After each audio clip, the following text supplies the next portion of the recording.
Hey guys, tonight we step softly into a cool corridor of time where lamp flames tremble along pale stone and the air smells like warm olive smoke and a hint of sea salt drifting in from somewhere you can't see. Your sandals whisper on the flagstones. Yes, you're wearing sandals. You look good. Very ancient chic, and a far-off surf hushes, like someone stirring grain in a great bronze bowl. You brush your fingertips along a wall that is smoother than it looks, faintly gritty with lime, and you feel the faintest draft that makes the flame lean as if it's listening. A cheeky reality check if a thunder god really showed up in this hallway. You probably wouldn't survive the special effects budget, let alone the lightning. So, before you get comfortable, take a moment to like the video and subscribe, but only if you genuinely enjoy what I do here. And if you're awake enough to tap a few keys, tell me where you're watching from and what time it is by you. I love seeing the map of night bloom in the comments. Now, dim the lights. Maybe turn on a fan for that soft background hum. And let's ease into tonight's journey together. You walk toward an open court where the sky is a dark, velvety blue, and the stars arrange themselves like careful tesserae, tiny glass cubes set into a mosaic ceiling you could fall into if you stare too long. The stones under your feet still hold the day's heat, but coolness climbs your ankles like a polite cat. Somewhere in the shadows, a lyre practices a patient scale up. Pause, down, and you breathe in the smell of wood smoke and crushed bay leaves. You don't see Zeus, not yet. You see the stage on which mortals meet him, and that is somehow heavier thresholds, doors, meadows, shorelines, places where what's ordinary thins out like parchment held to the sun. You pause beneath a lintel and listen to the night count itself. There is a rustle in the reeds, a splash, a startled heron lifting slow like an old man getting out of a chair. You smile because the world is doing that thing it does in stories, pretending it's fine while quietly rearranging the furniture for catastrophe. A lantern back in the corridor wobbles in the draft, and you think of our earlier lamp, the one you steadied with your breath. You notice how small heat can hold back so much dark. A mainstream historical footnote wanders through your mind as gently as the mist in this courtyard. You recall that the Roman poet Ovid completed his metamorphoses around 8 CE, weaving tales of gods and mortals with a silk thread of hexameters, a book that would fossilize many myths you're about to brush against. It comforts you to remember dates, like stepping stones across a stream. Still, the stones wobble a little. These are myths, not museum labels. You step again, and the court opens to a view of black water, a mirror rippled with the smallest breeze. You consider the sad arithmetic of these stories. Zeus appears. Mortals vanish into temples, into disguises, into the sky, into syllables that the scholars argue about for 20 pages and never quite pin down. You raise your face to the air and it tastes a little metallic, like a storm rehearsing behind the mountains. Historians still argue whether these tales mask social truths, abductions reframed as divine romance, political unions lacquered with myth, or trade and migration dressed in animal skins. They disagree too about how much the story of Europa encodes a Phoenician crossing, or whether that's the kind of meaning we like to paste on old walls because blank spaces make us itchy. You keep walking very slowly because slow is how you outwit your own mind at bedtime. You let your eyes trace the contour lines of the buildings, The gentle swells and dips, like the low hum of a fan you turned on earlier. A cat winds around a column base and makes the tiny chirp cats make when they see someone they trust. "Good evening," you whisper, and the cat blinks as if to say, "Friend, I have seen stranger things than your sleeplessness." You believe it? You also decide the cat is probably Hera's spy, which is a light joke and also a bit of practical advice. Never ignore cats in old stories. A fringe anecdote steals through with a grin. Later, allegorists, medieval moralizers who liked neat lessons, sometimes claimed that Danaë's golden rain was a wink-wink metaphor for bribes, as if Zeus were less a cloud and more a coin purse with weather attachments. It's not the mainstream telling, and it's a little on the nose, but it makes you huff a quiet laugh. You picture a bureaucrat stamping a permit approved, precipitation monetary. Somewhere, a priest coughs politely, and the lyre down the way loses its place in the scale, starts over, and finds the note again. You breathe with the instrument, in for 4, out for 6, letting your shoulders drop the way ivy drops from an old wall. You pass a votive shelf where cantharoi and little oil lamps line up like kindergarteners. Each lamp has a soot kiss on the ceiling above it, a tiny archive of wakeful prayers. You brush a fingertip near one, close enough to feel warmth, not close enough to leave a fingerprint, and you think of Io in a meadow and Europa on a shore, and Leda beside a still water, all of them about to be folded into someone else's plan, like eggs into batter. The joke writes itself. Try not to follow strange bulls onto boats, you murmur to yourself, which is the kind of safety tip your modern brain supplies to ancient problems. It's not helpful to them, but it comforts you. You step out where the night air opens wide and the sea speaks more loudly. The fan hum you imagined earlier now has a counterpart, the surf's long inhale, a hush that sands off the sharp edges of your thoughts. You let it? A breeze moves the hem of your garment. Yes, still fabulous, and you watch lantern reflections tremble on the paving stones like nervous minnows. You think of our first moments in the corridor, of the lamp that leaned as if listening, and you realize you have been listened to all along. Myths love an audience, especially a quiet one. Someone has left a wreath of myrtle on a plinth. You lift it carefully, and the leaves click softly like fingernails on a tabletop. You set it back, slower than you picked it up, and that simple care feels like an offering. In the distance, thunder rolls a practice line and then decides to save the rest for later.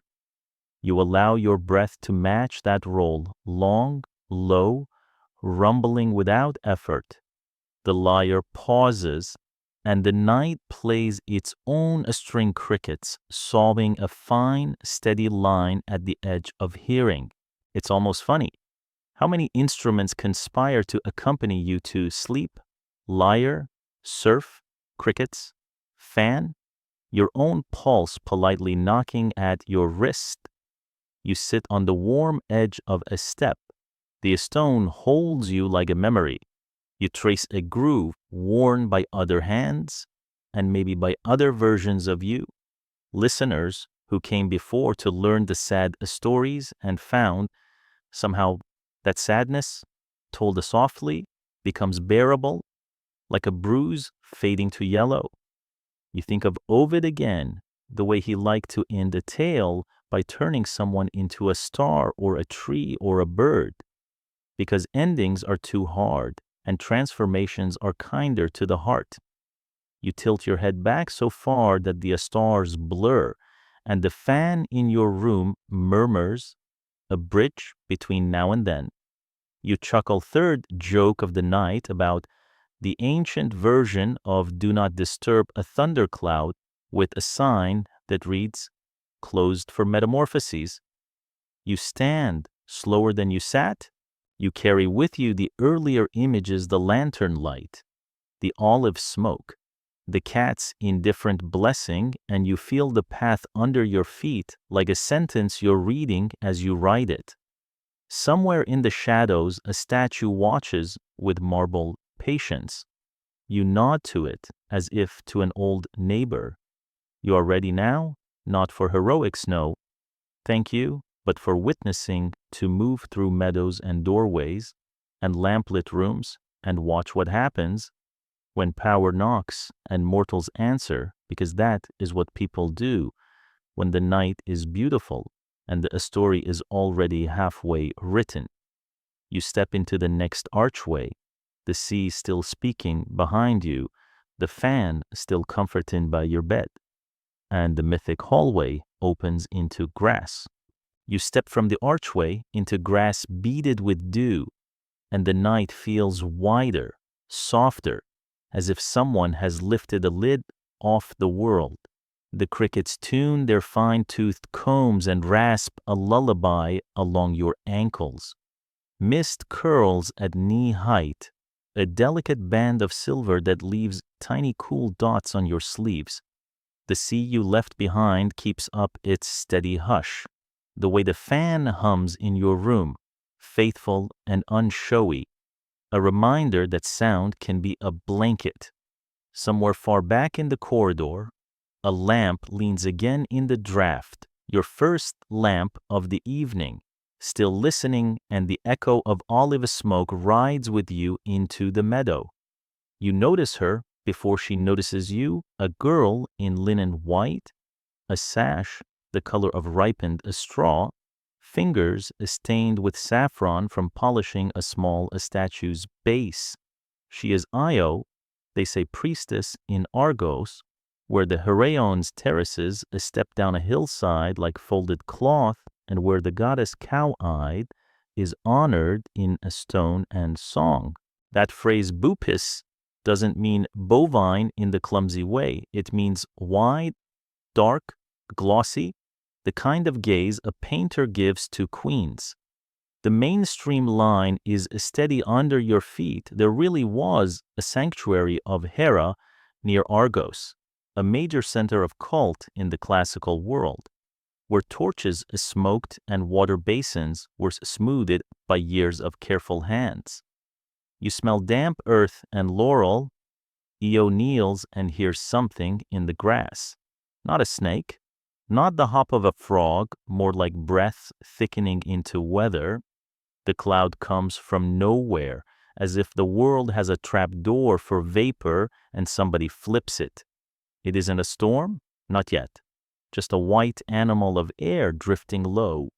Your modern brain does its safety thing, red flag mobile cumulonimbus, flirting with you, and you smile because warnings are part of how you relax. The cloud rubs against the meadow as a cat might rub a shin's column in a temple. You remember the cat earlier and wonder if Hera still keeps spies with whiskers. The night tilts, the crickets pause. Io lifts her face like a flower making up its mind. What happens next? The poets call transformation, and you let the word float rather than thud. Her spine rounds, her breath deepens. The damp grass parts around hooves as neat as pottery impressions. A heifer stands where a girl knelt, a milk-white shape with dark, startled eyes and a dew drop on her muzzle like a tiny pearl. You feel your chest tighten, not with alarm, exactly, but with that quiet ache of watching something gentle be altered without being asked. You make a joke to help your throat loosen, no petting random divine livestock, not even if they look like they would approve of being scratched between the ears, and the joke lands softly. Like thistledown, it's bedtime. Humor here is a feather, not a drum. From the tree line comes the slow rhythm of walking that isn't hooves. Wood creaks, leather sighs. You turn and see Argus, a giant whose fame is being panoptes, all-seeing, with eyes scattered like stars across a night sky of skin, not all open at once, many sleeping, many waking, a rotation like monastery bells. He is Hera's new lock on a very old box. He leads the heifer with a rope, hardly needed, because sadness is leash enough. At his heel, a peacock steps with fussy dignity, tail closed like a folded fan. Later, in Roman tellings, Hera will lift Argus's eyes after his death and set them in that tail as jewels, which is why you see discs of green and blue flicker on feathers in the corners of palace courtyards even now. For the moment, the bird is just a quiet geometry in the grass, a folded promise. You walk beside them at a distance, the way you walk behind your own thoughts at night, close enough to hear, far enough not to startle. Argus hums under his breath, a tune you don't recognize. An Eo's bell, light and low, marks each step. Hera's jealousy has the texture of a stone cool, old, architectural. You think of the temple steps back at Argos and the way bare feet polish edges smooth over generations, and you realize that feelings can become buildings if you tend them long enough. The meadow smells of crushed chamomile and damp wool. You touch a reed and it answers with a papery shiver. The rescuer in these stories is quick, clever, and slippery as a fish. Hermes, they call him Arge Fontes, the slayer of Argus, though the actual moment of slaying is often wrapped in understatement, like tucking a blade inside a lullaby. He comes as a shepherd with a hat that looks like it misses the road, and he brings a syrinx of reeds, the kind of instrument that can sound like riverbanks thinking aloud. He sits on a rock and plays a tune that walks and walks without arriving. Argus listens, some of his eyes close, then a few more, then the last ones grow heavy as warm bread. Hermes talks, two stories that meander like goats. A less attested anecdote from late retellings says he added purposefully boring riddles to the music, the pastoral equivalent of reading tax codes until eyelids surrender. You smile because even a god knows the power of a strategic dullness, and because you, too, have outwitted wakefulness with a dry reading at 2 a.m. The knife appears like a new line in the tune and vanishes just as quickly. You don't see blood, you see stillness pour over Argus as if someone blew out the candle of his breath. Eo's rope dips. The peacock makes a small, disapproving sound that is mostly air. Hermes strokes the heifer's neck and whispers an apology to the meadow in case anyone is listening. He slips away, as if he were never more than a rumor told by reeds. You exhale. You realize you have been holding your breath since the first syllable of his song. Hera wakes her anger and finds it needs a new job. She plucks a gadfly from wherever goddesses find such things and sets it on Io, whose flesh, still soft with girlhood, inside the heifer hide quivers at each sting. The Greek word is oistros, which will become the name for a season of restless heat in animals, and centuries later, lend estrus to textbooks and estrogen to clinics. You make your second quiet joke. The gadfly is basically push notifications turned to stings only, and there is no mute button. Io starts to run. Not because the meadow is now unkind, but because the map has opened under her hooves like a scroll. Across the river that smells of mint and silt she goes, onto a narrow strait where the current pinches water tight between continents. You are there with her, your breath sinking to her pace, soft and even, because running in a bedtime story is more like gliding. They will call this place the Bosporus, the cow crossing, a name baked into charts and signposts in the mouths of pilots and fishers. Into the Ionian Sea she splashes, and the tradition that the sea takes its name from her is an old one. A mainstream chorus murmured by schoolmasters and poets alike. Historians still argue whether that naming preserves real memory of contact routes. Argos to Anatolia, to Egypt, wrapped in a lovely story, or whether later Greeks, fond of tidy etymologies, retrofitted place names to myth because order is soothing and maps feel better with tales attached. You run with Io along coasts that flash like a knife and through valleys where shepherds look up, bewildered, as if a cloud has learned to use legs. Prometheus appears in one version. Aeschylus tells it in the 5th century BCE, bound to a rock in the Caucasus, liver as scheduled as the sun. And he speaks to Io with a kindness you can taste in the air. He sketches her future like a careful teacher Egypt, a return to human shape, a son named Epiphas, whose name makes a sound like a hand pressed to a heart. Mainstream, yes, stable ground. You plant your feet on it and feel a steadier.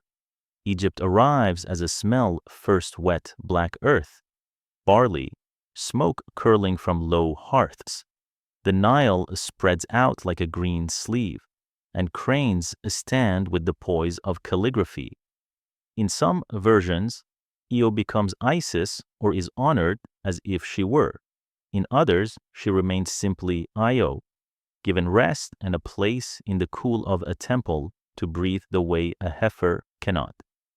Historians still argue whether this overlap with Isis is early and organic, born of long exchange across the sea, or a later Hellenistic habit of blending names and faces, making a smooth broth of different pantheons. You don't solve it tonight.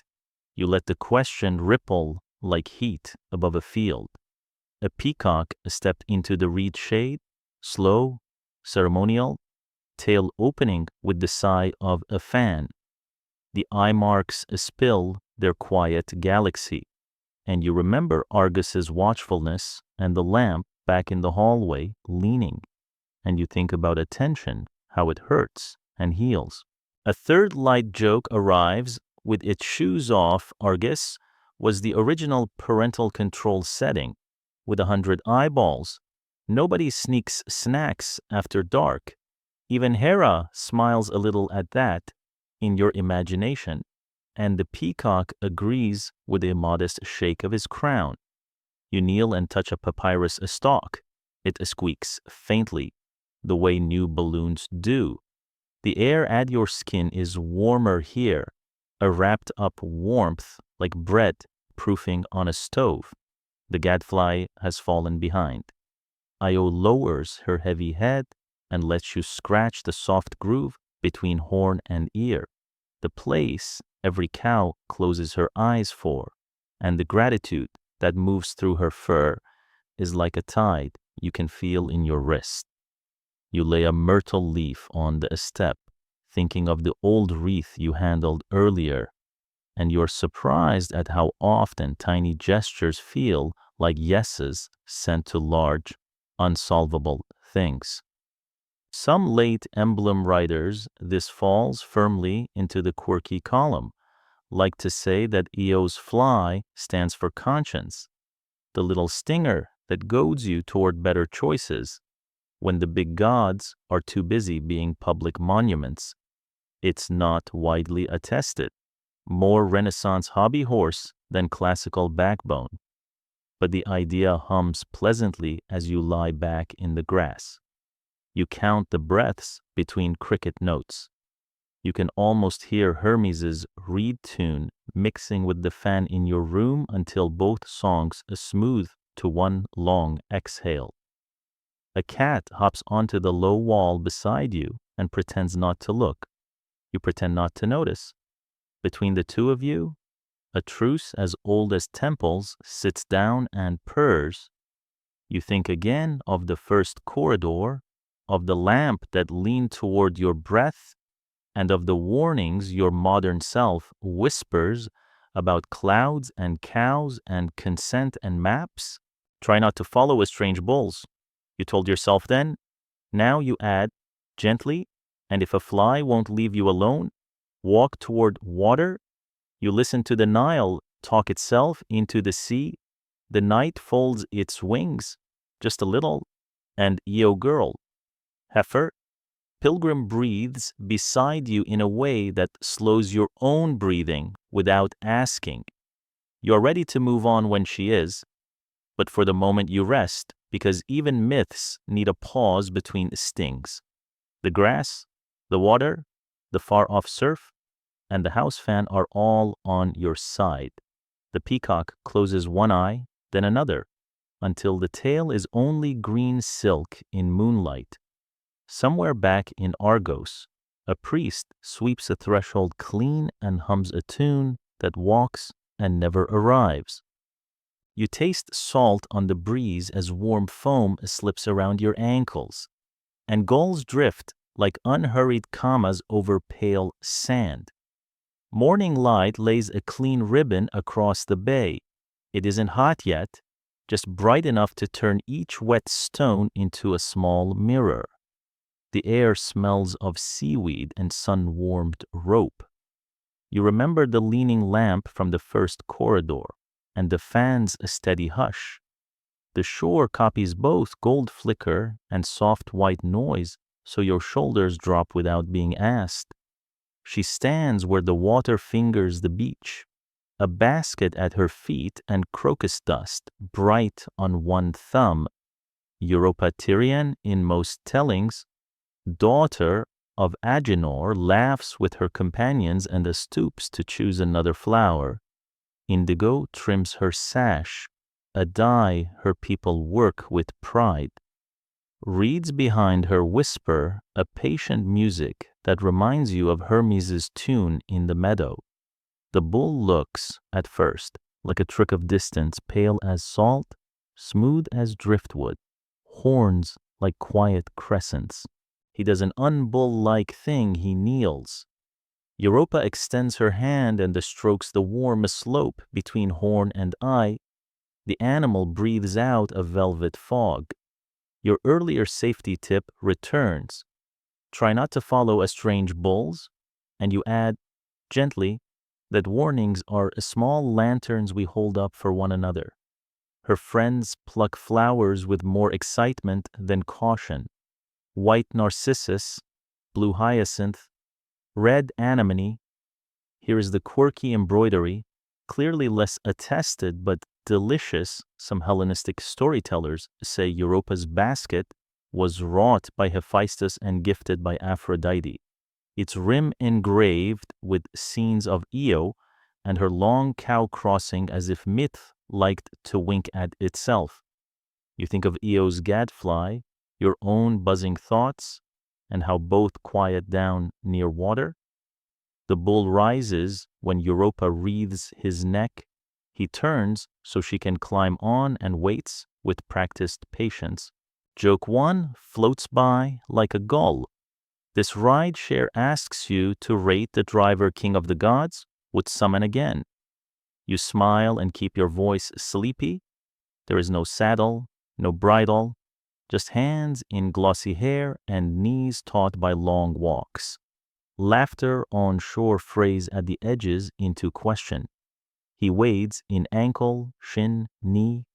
The sea welcomes him like an old friend, and Europa leans close to the bull's neck, her breath notched to the swell.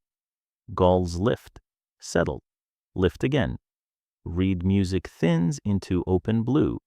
You breathe with the water 4 counts in, 6 counts out, so the crossing becomes less a distance and more a lull. Water deepens from bottle glass to indigo ink. Fish flicker like silver punctuation and vanish. Europa rests her cheek on the bull's shoulder and watches a green line rise ahead. Crete. Beneath the moment, mainstream history hums long before classical Athens. A Bronze Age culture flourishes here, what we call Minoan, with palatial complexes and courts, and everywhere bulls in fresco and seal. Historians still argue whether Europa's abduction preserves a cultural memory of those rites, the myth, as echo of Minoan practice, or whether later Greeks projected their own story back onto Crete because horns and island fit so neatly. They also argue about her name, perhaps Greek Eurus, plus ops, wide-eyed, or a Semitic root for west sunset, Ereb, a Phoenician whisper traveling with sailors. You let the debates bob like buoys and drift between them without choosing. Pebble becomes a stone, stone becomes shore, the bull steps from the sea, and what has been courtship becomes declaration. The air picks up that faint metallic flavor you tasted in the courtyard, lightning as idea, rather than a strike and animal peels from God the way a mask lifts from a face. Europa stands, legs trembling with the aftertaste of water, and the wind threads her hair with assault. Promises arrive like towels and soft words. In many versions, Zeus assures Europa of honor and safety. He gives her a place at the island's heart. She will bear Minos, Rhadamanthus, and Sarpedon, names that travel through theaters and law codes. You walk the palace in your mind, light wells, painted corridors, a court where bodies meet horns in the gymnastic dare we call bull leaping. The mainstream fact holds steady murals at Knossos show youthful acrobats flipping over bulls in flying arcs. A modern aside tiptoes in Greece's €2 coin shows Europa with the bull, the stars circling them like a tidy chorus, and the European central bank's Europa notes hide her profile in hologram and watermark. It feels odd and ordinary at once that you can buy bread with a myth. Joke 2 turns its head, amused but drowsy somewhere.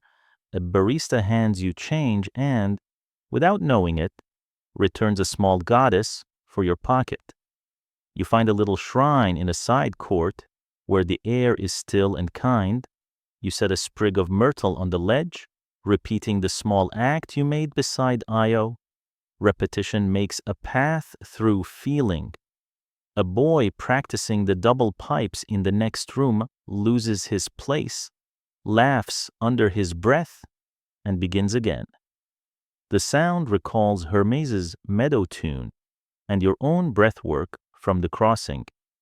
By dusk, you return to the shore. Foam curls around your ankles with the same hush as when you arrived, which feels like a blessing. Europa stands nearby, looking not out to sea, but into a middle distance where days stack like folded linens. You pick up a shell, cool and a little chipped, the way truths often are, and set it back exactly where you found it. Above the reeds, a peacock's eye glints in memory. Argus, tidied into beauty, and you glance at the sky to find the first stars. Joke 3 is barely more than a breath if you must climb onto a bull. At least wear your metaphorical helmet. EU safety standards do not cover divine transport. You grin at your own silliness, then let it fade like a ripple. The fan in your room purrs, the surf copies it. Both become one long and cozy thread. You step away from the wet line and the sand lets go with a soft kiss. Your prints are shallow and already softening. The tide will edit them into nothing before anyone can make a story of them. That erasure, tonight. reads as mercy. Europa turns toward inland rooms that will be hers. You follow the curve of shore until the path tucks into palms and dusk invents local cricket's kin. You decide to the choir in Eo's meadow. The sky deepens to violet, then indigo. You breathe in salt and limestone, and a hint, always just a hint of that metallic promise stories carry like a coin under the tongue. You let the breath out as slowly as the tide releases a shell. Somewhere a fresco dries to a blue that refuses to be anything but the Aegean. Somewhere, too, your lamp of memory leans toward your breath. You walk on, unhurried, ready for the next threshold the night will open. You leave the palm shade and find a path that remembers water, a narrow ribbon of dust laid between willow and reed. The air cools little by little until it tastes like green things, like the inside of a cucumber, and dragonflies sketch quick silver hyphens over the shallows. The stones in the stream bed shine like wet coins, and you think of Europa's sea-bright crossing and the way the surf sang in time with the fan by your bed. Here the sound is different, a low, glassy murmur, as if Hermes's meadow reed tune had wandered downstream and learned to breathe through water. You ease your steps so the ripples you make are round and patient. A woman kneels where the current braids itself around a rock. Her dress is light enough to lift in the breeze, pinned with a simple clasp. In her lap a small wicker basket rests, full of river-washed shells and one smooth oval stone that looks exactly like a waiting egg. Leda, they will say later queen of Sparta, wife of Tyndareus, and mother to children whose names move like bright chips across every tailboard in Greece. For now, she's only someone with cool hands and time to listen. You listen too. You notice the reeds nodding at the slightest suggestion of wind, and the cat you keep meeting on these walks has already posted itself on a stump above the bank, the same neutral expression it used in the temple corridor, the meadow, and the shore, professional feline neutrality, spy adjacent but adorable. Across the sky, a dark punctuation mark appears, a hawk, deliberate and arrowed. Behind it, astonishingly calm, comes a great white swan flying low, the wide wings beating like distant laundry on a line. The bird drops to the water with a hush and glides toward the bend where Leda kneels. You make a quiet joke to keep the scene kind if a bird arrives wearing crown-level charisma. Treat it like a celebrity at the grocery store, observe. Do not approach without consent. You're smiling before you realize it, because bedtime humor works best when it's feather light. The swan reaches the shallows and folds itself down, suddenly smaller, suddenly gentle. Leda puts out her hands the way you would put your hands to a shivering puppy, palms open, voice soft, no sudden movements. The bird's neck curves with that famous question mark grace and finds the space of her arm. Feathers ripple under your fingertips as if each vein were a harp string tuned to very patient notes. A drop slides off a primary and makes a perfect circle on the stone before vanishing into a new pattern. Somewhere up the bank, the cat blinks once, like a clerk marking the presence of a god in the ledger. Mainstream history walks beside you like a river guide in sanctuaries and houses alike. Greek and Roman artists loved this subject. There are centuries of it painted on attic vases, carved on Roman sarcophagi, frescoed on walls at Pompeii. Leda and the swan, a motif so common that even a hurried museum goer could pick it out from across a room.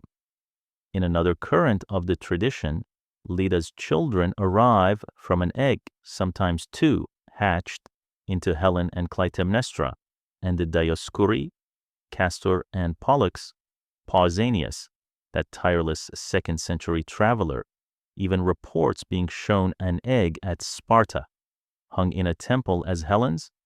You let that detail float beside a stone egg in Leda's basket, two ovals rocking in the same mild current.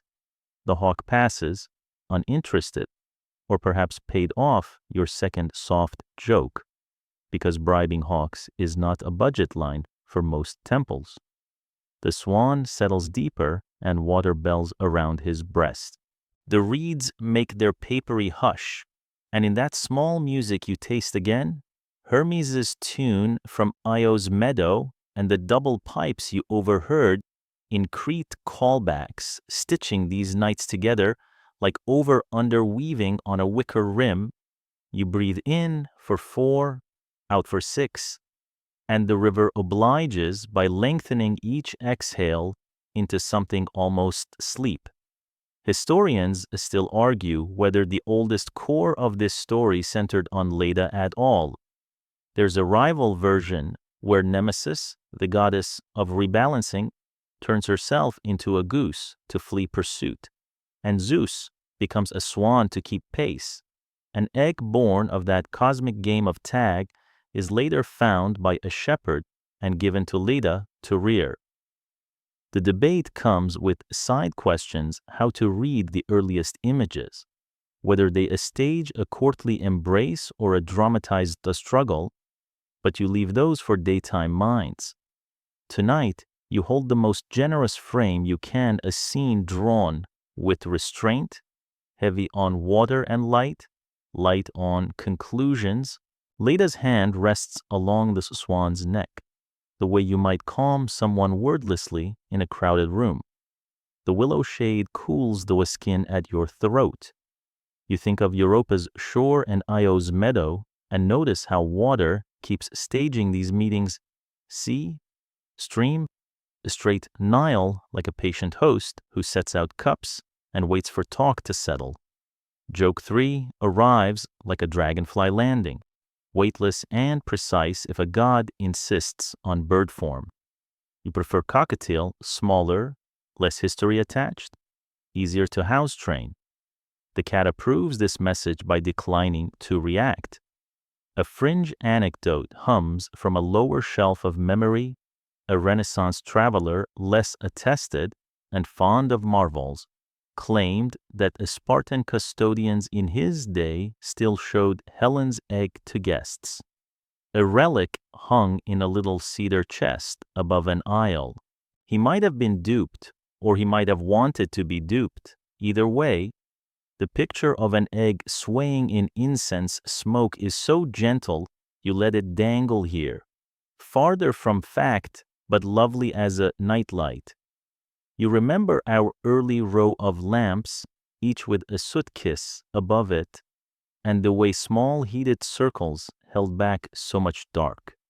You wander a little way upstream. The bed turns pebbly and the current thickens, so that the sound is like tea poured from higher than necessary. On a flat rock, someone has scratched 2 parallel lines with a crossbar, a small sailor's mark, perhaps the Dioscuri's sign, twin pillars for twins who will later be sailors' stars. Mainstream fact taps again. Castor and Pollux were widely venerated as protectors of seafarers. Greek and Roman writers tell of strange, friendly lights, what later ages called Saint Elmo's fire, bobbing on ship masts in storms, interpreted as the brothers arriving to steady frightened crews. You listen for a faint crackle and hear only reed song and your own pulse, politely quiet. The swan has drifted closer. He does that long-necked preening birds do, beak snipping microscopic misorders back into place. Watching is as sleepy as watching a laundress fold linen with soft thumps of the palm. Leda tilts her head and smiles the way a person smiles at weather when it finally behaves. You sit and trail your fingers in the current. When you lift your hand, the lines of your palm shine for an instant. Tiny river maps lit by the sky. Somewhere behind you, a leaf lets go of a willow branch and writes the briefest cursive across the surface before sinking out of its sentence. Close by, a small shrine has been made of the simplest things, 3 stones stacked, 1 reed tied with thread. Someone has left myrtle again, your constant good-a-luck plant from earlier, and a few threads of wool. You set a pebble on the pile, not because you're certain what it means, but because repetition has begun to feel like kindness sent forward. The fan in your room purrs at the same pitch as the water. You notice it, smile, and let both sounds merge. Historians still argue whether a Spartan cult made a special room for Leda herself, or whether the focus there settled more squarely on Helen and the Dioscuri, with Leda honored by association. They point to shrines at Therapin, to inscriptions, to festival songs whose words survive only in crumbs. You don't choose. You let the possibilities sit like smooth stones in Leda's basket, each cool, each convincing in the hand, each return to the water when you are done admiring. The light slides down the reeds and puts gold on their tassels. A boat passes beyond a bend, its oars flicking silver scars and then smoothing them. The swan, finally satisfied with his feathers, tucks his head under his wing, which looks like sleep, but is probably only a pause between attentions. You remember the peacock's eyes in Hera's tale. Argus turned into decoration and consider how watching can be love or punishment depending on who keeps the count. The cat considers you, then considers not considering you, and in the end chooses a position of advanced indifference. You rise, brushing your palms on your robe where droplets have made dark ovals like fresh ink. Leda lifts the wicker basket. The egg-shaped stone sits on top as if auditioning for legend. Downstream, the river makes a soft turning that sounds like someone deciding not to speak. You decide not to, either. Not every meeting needs a label tonight. The path from Europa's beach to this reed bed has already taught you something steadier than naming. Moving slowly through scenes lets the bright parts be bright without you telling them what they are. Before you go, you touch the willow's bark cool, corrugated, faintly damp, and tuck one leaf in at your wrist. It smells like aspirin in rumor form. The cat allows you to scratch between its ears 1 second only, strictly monitored, and then pretends you do not exist. You accept these terms. The swan, lifted on a small shouldering wave, glides back into the late light and writes a white sentence you cannot read, but can feel cool along your forearms. You follow the path out of the shade. Behind you, the reeds go on bowing to a wind that doesn't need your name to keep moving. Ahead, somewhere, thunder rehearses 2 valleys over, as polite as it was in the temple court at the very beginning. The fan by your bed hums the exact key of the river and will still be humming when you return. You step carefully so the egg-shaped stone in memory does not roll from its basket. The day is low now, the air warm on your neck. You listen hard, and the last sound you hear before the bend is the faintest brush of feather on water, like a page turning itself. You follow the river until the air turns thick with the fragrance of figs and dust, and thunder shows up as a taste, before it is a sound, tin and rainwater, and something like the edge of a key. The path climbs toward low walls. Clay bricks the color of warm bread. A lintel wears fingerprints from generations. When you touch it, the oil of long vanished hands seems to pass into your palm, the way a lamp's heat passed into your fingers that first night. Inside, the room breathes wine and wool-spun skeins hung to dry, grape must sour sweet in a mixing bowl. A curtain presses as if the outside has leaned in to eavesdrop. Semele sits near a window slit. Her hair smells faintly of myrrh. Her sandals are kicked half under a stool, and there is a print on her knee where she rested a bowl too long. Thebes lies beyond, roofs stacked like folded clay tablets, the Cadmea hill bristling with house lines. You sit where the floor is coolest and count the slow roll of thunder as it considers whether to be polite.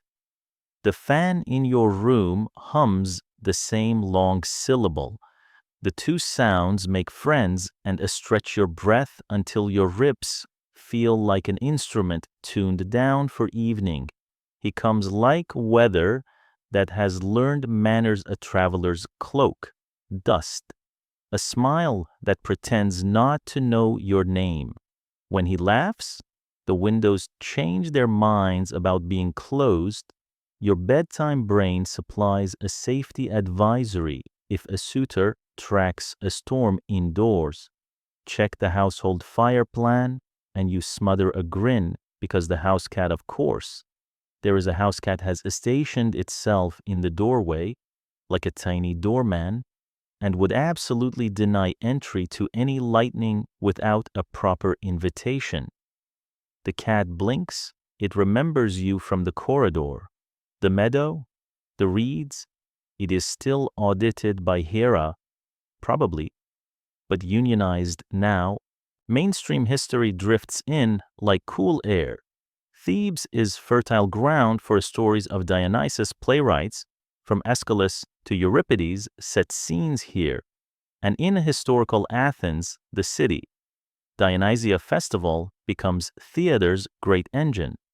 5th century BCE crowds filling wooden seats, while tragedies unspool in Dionysus's honor.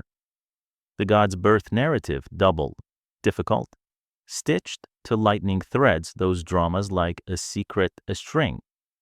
Semele speaks low, the way people do when they're building a room out of voices. She has been seeing him at night, the traveler who isn't, and each time he leaves a new scent behind wet cedar, singed wool, that metallic hint you have already learned to taste from far away. Her hand moves unconsciously to her belly, pauses as if tuned to a distant drum. You move yours to your own breathing and slow it down until 10 heartbeats fill a single exhale. The curtain shifts. The cat yawns without apology. Enter Hera, not in crown, not in peacock splendor, but in the practical costume of an older neighbor with opinions bureau, in many tellings, wrinkled and concerned. She arrives with the sharpened kindness of someone about to suggest a life improvement. She sits, admires the wool, tuts at the state of the weather, and plants her idea like a little seed. Ask him to show himself as he truly is. If he loves you, he will bring his real name into your house. Your shoulders tighten because you know the problem with wishes. You also know how anyone awake at midnight might want proof so badly they mistake thunder for a promise. Joke one floats up like the fizz on watered wine. Never ask for the full thunder package. Indoors porch, viewing only, raincoat recommended. You wince and smile both, because softness doesn't mean skipping the truth. He returns when the afternoon has gone the color of pewter. His hands are empty, no lyre, no spear, but the air is full, tiny hairs along your arms, rise as if a hand ran through the room's pelt backwards. Semele asks the thing Bero planted. His face changes not at all, and absolutely, he swears by the Styx, the oldest, strictest oath in the Olympian handbook, one the poets say no god can break without paying in coma time and cosmic penalty. The name tastes like iron filings and river mud. Even the cat sits up, as though someone has named the house itself. Historians still argue whether Semele began not as a mortal at all, but as a local goddess. Some trace her name to a root meaning earth, perhaps kin to a Phrygian Zemelo, later retold as a princess of Thebes, so the story could touch palaces and family trees. Others keep her firmly human, a woman written into myth to explain the god's mortal ties. They argue, too, about whether the birth from thigh motif encodes initiation secrecy, the hidden gestation of mystery rites, or is simply the kind of marvelous image Greek storytellers loved for its shock and symmetry. You let the debates be whether out the window interesting, not urgent. Lightning arrives without the theatrics your modern mind expects. No strobe, no roar, only an enlargement of white that turns the room to parchment and draws delicate brown outlines around everything. You feel heat the way you feel a blush, everywhere at once. Semele reaches in love and astonishment. The bowl on her knee finds the floor in slow motion. The sound a soft hollow cluck. The curtain does not move. It is too surprised to remember how your joke, carefully gentle, makes a necessary landing household tip. Fire extinguishers are not rated for god form. When in doubt, step away from the tapestry. It makes you breathe again. It lets the next moment come. What the poets refuse to dwell on, you refuse to dress in harsh light. You stay with the white, with its edges blurring, and you follow the part of the story that runs toward life, a tiny heartbeat lifted from hazard, the traveler moving with sudden, precise tenderness. He unclasps his cloak, he unfastens his tunic, he opens a seam along his own thigh and tucks the small, unfinished traveler inside, suturing divinity to muscle with a gesture both ridiculous and unspeakably protective. It is maternal in a way no training manual covers. You think of the egg-shaped stone in Leda's basket, of shells in Europa's hands, of Eo's muzzle pressed to your palm, all the ways bodies shelter beginnings. Joke two pads softly, you have heard of baby carriers, but this thigh sling is not OSHA approved. The room settles back into color ochre on the wall, plum on a folded cloth, the kiln orange of brick where lightning sighed. A honeybee wanders in, rattly and unconcerned, then leaves by the same slit of air, as if running an errand for someone outside. A less attested local lore drifts in like smoke. Some Thebans said the Etrike left a blackened stone that stayed warm in winter, and that a vine sprang from the spot, its grapes sweet in a way that made neighbors suspicious. Others swore bees nested for a season in what they called Semele's ash, and the honey cured sore throats. You label these as you should tender, provincial embroidery, not the backbone of the tale, and still let them perfume the room because bedtime likes its myths, with a little local spice. You step around the damp circle where the bowl fell. On the wall is a painted leaf that looks newly green, though the pigment flaked years ago. The cat noses your ankle quality control. Perhaps you think of back in the corridor, the soot-kissed line above the lamp, and of Europa's shore and Io's reeds, and how attention keeps being asked of you. Look here, listen there. Be quiet now, and how you have learned to do that without bracing. The fan hums. The thunder rolls farther off, now like barrels turned gently in a cellar. Mainstream fact taps the lintel on your way out in many Greek cities. Dionysus's rites involved the thyrsus, ivy and pine, and processions with masks. In Attica, the Lenaea in winter and the city Dionysia in the spring seat thousands to watch plays born from his cult. Euripides' Bacchae, late 5th century BCE, sets Dionysus and Thebes in a tight, dangerous dance. You note it and keep walking because names are boats and you're following the current. A stubborn gust lifts the curtain, and with it rises a scent you can't quite name: honey, rain, singed linen, grape leaves on hot stone. You make joke 3, almost under your breath, always read the terms and conditions on Styx oaths. They auto-renew, and customer service is unhelpful. The house cat approves with a blink that is practically applause. Night collects in the courtyard like spilled ink. You stand where wind remembers the room and see, for one heartbeat only, a pale shimmer along the traveler's thigh, as if a seam had learned the trick of moonlight. He rests a hand there, almost absent-mindedly, and it is the gentlest thing you have seen all evening. Somewhere outside Thebes, a pine sighs in a hill wind the very sound the next stretch of path will follow. You pocket nothing, you label nothing. You step back over the threshold with the careful gratitude of someone leaving a sleeping child.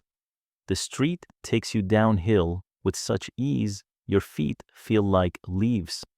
In a doorway, 2 women exchange gossip soft as wool. The words, "Why her?" ride a draft toward you and evaporate.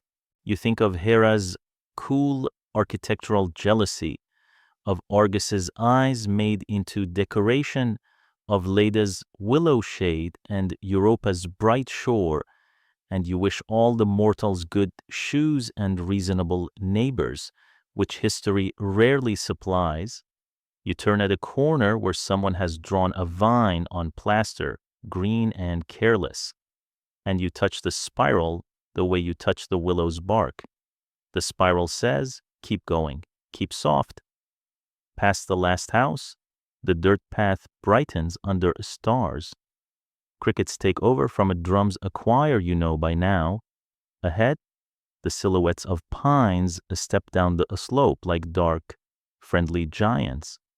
Resin hangs in the air clean, medicinal, almost sweet.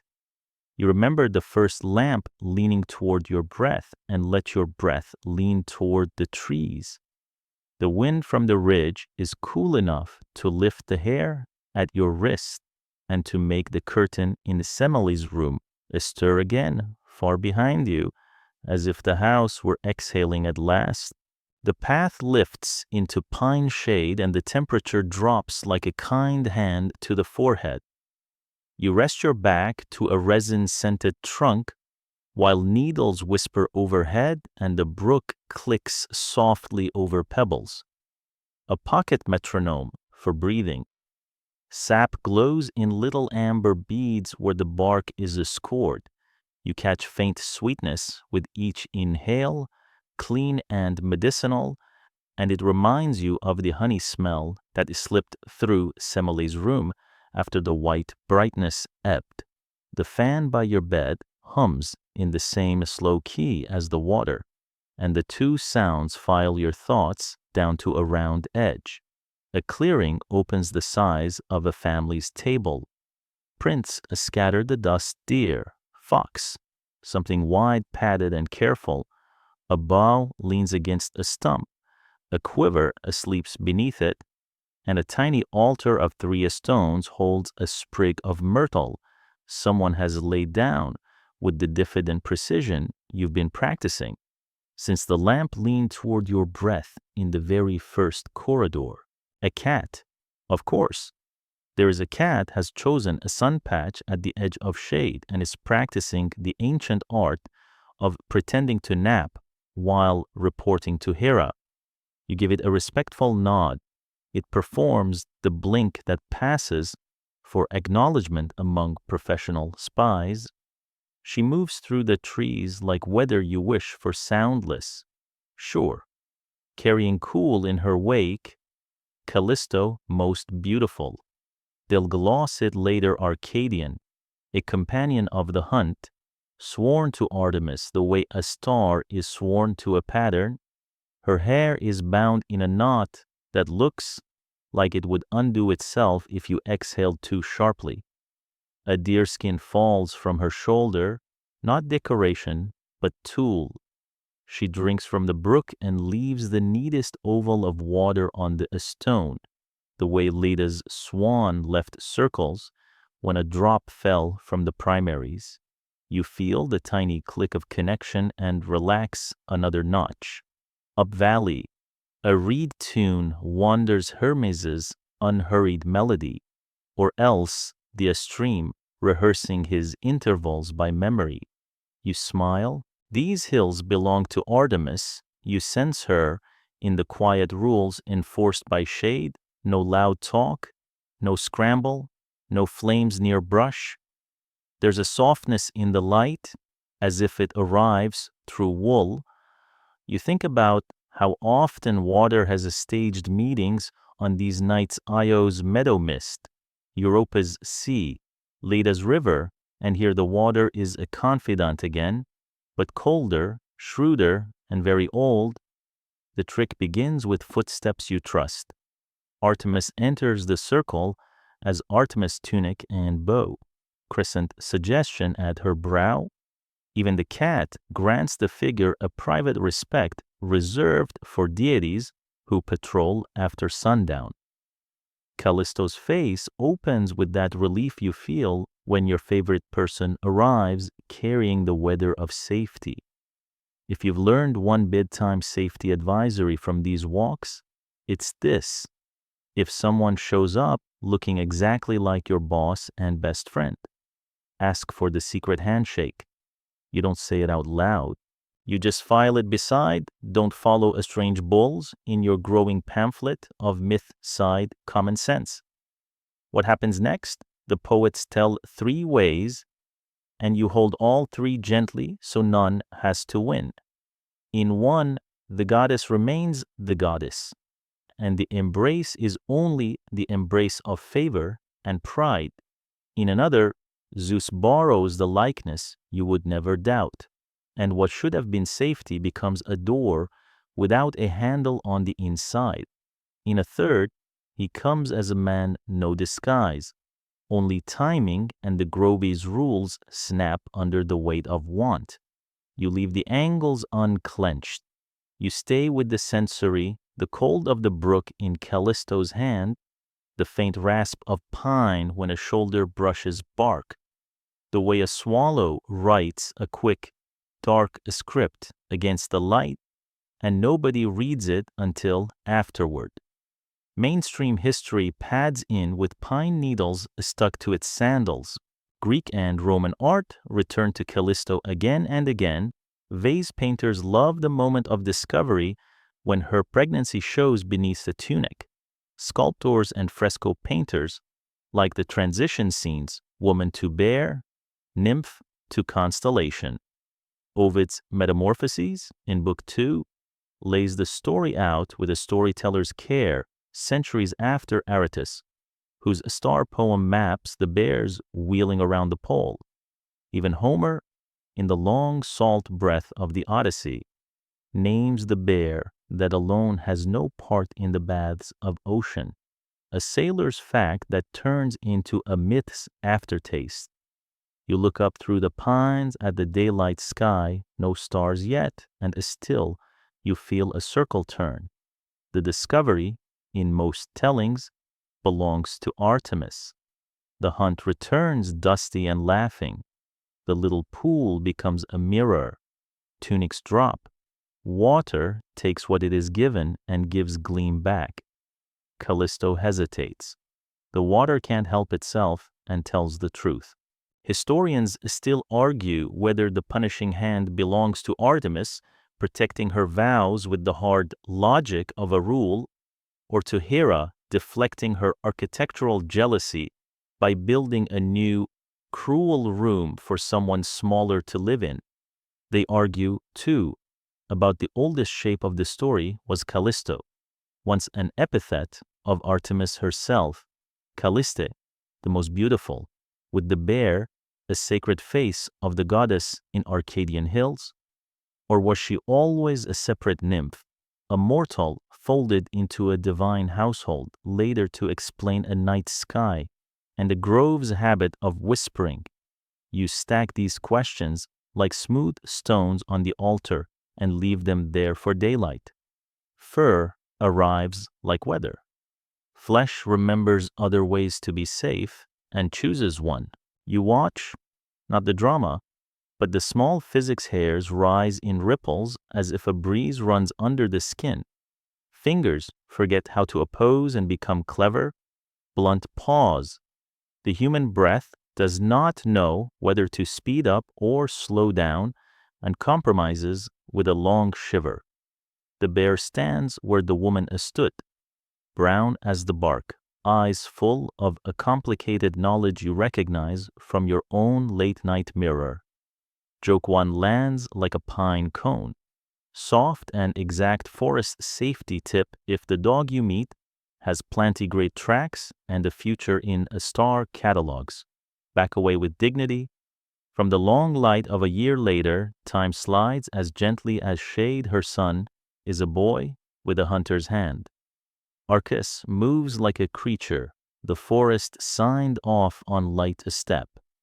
Careful breath, a habit of listening to the floor of the world before he looks up. He comes to the clearing, bow low, curiosity higher. The bear, who is also mother, steps forward with that intention you've seen before in doorways. I am trying to warn you, which will look like something else to everyone watching. You want to say his name, slow enough to stop the arrow and fast enough to beat habit. The cat, Hera's diligent adjutant, arranges its whiskers as if bracing for a report. Zeus interrupts the scene because even he can read this particular handwriting. The ground relents, the trees unknit into a ceiling of dusk, and the circle of the world lifts like a platter. You feel it in your ears, a friendly pressure, and in your stomach, a tilt. Fur loosens into starlight. A boy's outline becomes the long staff of a herdsman, leading what he will one day guard. Ursa Major swirls into place, bright cart and handle, that temple guides will later call the wain, booties for some. Arcus walks behind like a careful parent after a toddler on a stairs always a hand length away. Joke 2 sparkles by like mica rebranding can be rough yesterday nymph. Today, navigational aid. Tomorrow, the reason a sailor makes port instead of drift. You grin in that sleepy way where the mouth barely moves. The brook clicks pebbles together in approval. Above the pines, day thins. One bold planet tests the air.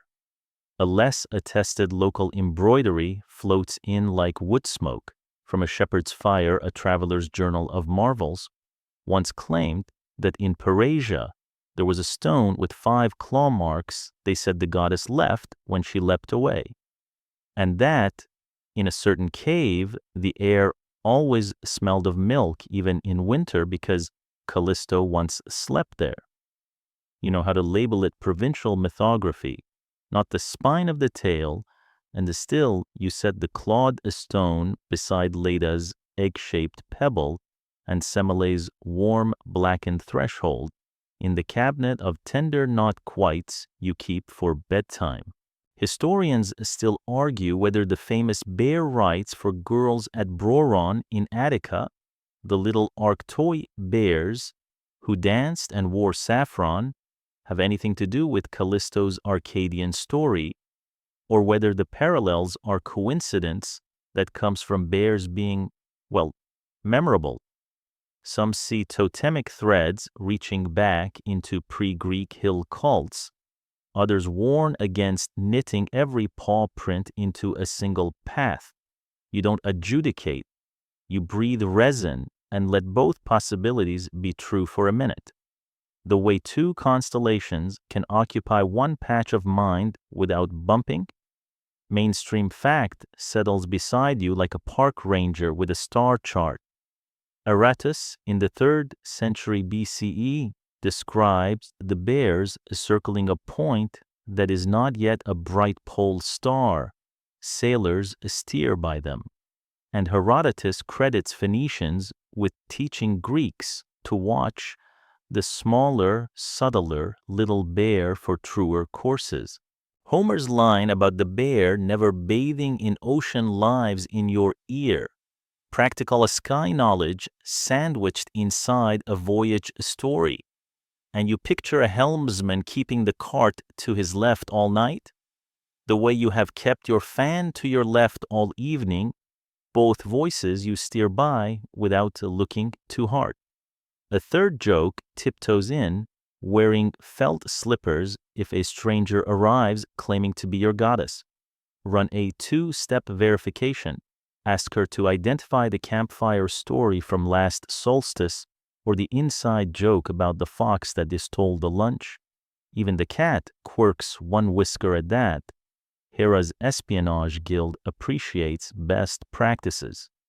The pebbles in the brook knock once, twice, and the sound echoes the delicate cluck of Semele's falling bowl. You catch the overlap and a smile. You think of Europa's print softening at the tide line, and of Io's breath settling when the Nile accepted her. You think of Leda's egg-shaped stone resting heavy and harmless in a basket. You think of the lamp leaning toward your breath so long ago that the soot above it must be cool by now. You place your palm against the pine, cool, rich, giving fur-sweet back, and feel the long, slow climb of sap, as if the tree were practicing patience on your behalf. Stars come on in handfuls. Through the lattice of needles, you find the cart's handle and follow it to the box. And from the box, you leap like a child from stone to stone until you land on the herdsman's bright knee.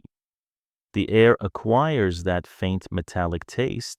You now know means weather somewhere very far off thinking about an entrance. You consider it and decide it can wait. The cat stands, stretches the universe from claw to spine, and steps away as if to file its report. Before you leave the clearing, you tidy the altar stone straightened, myrtle tucked, and add one twig the length of your little finger. Repetition has become a spell you cast on yourself. Look kindly, leave lightly. The brook says the same sentence 3 times and then, satisfied, says nothing for a while. You take the path that skims the grove's edge. Pine Duff takes your footfall impressions and smooths them behind you like a friend closing a door softly. A last wind comes down valley, smelling of cold iron and distant sheep. It runs a hand through the canopy, so the needles sound like rain that forgot the water. You follow, unhurried, until the trees thin and the sky opens, like a deep bowl set on a table you recognize from earlier nights, temple stone, shore glimmer, reed shade arranged now as if for a late supper you don't have to cook. You walk toward it, and the bears keep their bright, tireless watch above the road. You sit in a small, dim chamber where dust motes turn lazily in a shaft of light, and the air is thick with warm linen and the faint metallic breath of hammered bronze. A wall drinks your palm's heat and gives back cool. The door's rivets print little cold moons on your fingertips. Someone rubbed olive oil into the hinges long ago, and the ghost of that sweetness hangs where the light falls. You think of the first corridor's listening lamp, of how a flame bent toward your exhale. The beam here also leans as if it, too, wants to hear what you are not yet saying. The fan in your room keeps its low purr. The chamber borrows it and hums along. Danaë sits on a low couch, linen soft as flour dusted across her knees. She is weaving nothing in particular, which is another way of keeping a thought from racing. Somewhere far above, street noise filters down as a padded hush sandals, a jar set carefully on a step, a child practicing the 4-syllable names of figs. You trace the sema where wall meets floor and find a grain of sand, a bright pinprick in the gloom, and remember Leda's egg-shaped stone. You set the grain on the sill, a tiny, private offering like the myrtle sprigs you've been leaving wherever your path touches a story. Mainstream history pads in with its librarian voice. Kindly and precise, the prophecy comes first. Acrisius, king of Argos, hears he will die by his daughter's son. So he locks Danaë away, some say, in a tower of bronze, some in an underground chamber fitted tight as a jar cap to stop the future as if it were a draft to be plugged. Vase painters in the classical period love this moment and the next. Danaë is surprised by a gold-bright presence. Later, Danaë and infant Perseus shut in a chest. Even Roman wall painters Pompeii, Herculaneum repeat the motif. Gold like dappled sunlight across a figure's cheek. Centuries after, the poet Simonides sings the chest at sea with such gentle detail that you can hear her whisper into the child's hair. A small joke lifts like a moth, soft and sensible as a general parenting tip. Project management by bronze bunker rarely yields desired outcomes. You smile into the linen-scented dark. The cat, of course, there is a cat, has slipped in through a slit of air and sits as if it has always belonged to this room. Hera's whiskered auditor grading your bedtime jokes on an invisible clipboard. The light changes quality the way water decides to be a steam, no suddenness. Only a new kindness in the warmth. The beam unthreads itself into many threads, and each thread seems able to pass through bronze the way water can pass through cloth if you are patient. The motes fatten into coins of brightness, not hard, not heavy, more like pollen. If pollen burned with its own tiny sun, you taste that familiar metal at the back of your tongue. Semile's prelude flavor, but without the edge. This is a morning kind of metal, gentle as bread tins, cooling on a sill. The linen on Danaë's knee glows where the flecks settle. The light seems to understand fabric, and the fabric seems to approve. Historians still argue whether the old phrase chrysos kata staginas, golden drops, was first imagined as literal gold light, as a metaphor for bribery, a less romantic coin rain smuggled to the guards, or as both at once a poet's way to say that no mortal lock can keep out what the sky has decided to deliver. They argue about the architecture of her prison, to tower versus cellar, and about whether the story remembers a local rite of enclosure and revelation, a civic custom mythologized into tenderness. You let the debates float like the dust present, interesting, not urgent for sleep. A fringe anecdote taps the door politely before entering a late scholiast's note, Lais attested. Embroidered with a wink, claims that the shower of gold meant a pouch of coins slipped to the warders and a gift left on the floor Zeus, as patron of the oops. I dropped my purse, a school of romance. You file it where you put the meadows gadfly as conscience, and the Spartan egg in a cedar chest, charming, questionable. Exactly the sort of bedtime garnish that tastes good and shouldn't be mistaken for the broth. Danaë lifts her face into the warm glitter and closes her eyes. The light finds every hemp stitch and turns it into a tiny road map. You breathe with her 4 in, 6 out, until even your shoulders have learned the tempo of linen. In the upper corner, a spider mends its web with that thoughtful plucking spiders do, and the thread catches flecks of brightness so the web looks, for 1 minute, like the peacock's tail you saw in Io's story. Argus's many eyes rearranged into decoration, watching without hurting. Time, as it does in safe rooms, folds. The chamber brightens and dims through a handful of afternoons. Danaë's hands learn a new language of touch and quiet preparation. Someone slides a tray through a hatch with dates and bread. A small lullaby starts itself and refuses to stop. Then wood arrives, scent of sap and tar, rope roughness, the square percussion of nails. Acrisius has learned of the child, and choosing the kind of mercy that asks the sea to do what he cannot, orders a chest built. You lay a palm on the lid and feel it warm from sun already. The grain runs straight as a road, and the edges are planned so clean your skin forgets they could cut. A second joke pads in, slippers on as cruises go, unventilated wooden box, open seating ranks, 2 stars. The view is consistent. We will grant that. The cat flicks an ear manageable humor. Continue. They set the chest on water, and the sea accepts it with that mother's exhale you've been hearing since Europa's shore. Inside, Danaë coils herself around the baby the way fern fronds coil before opening in a spring.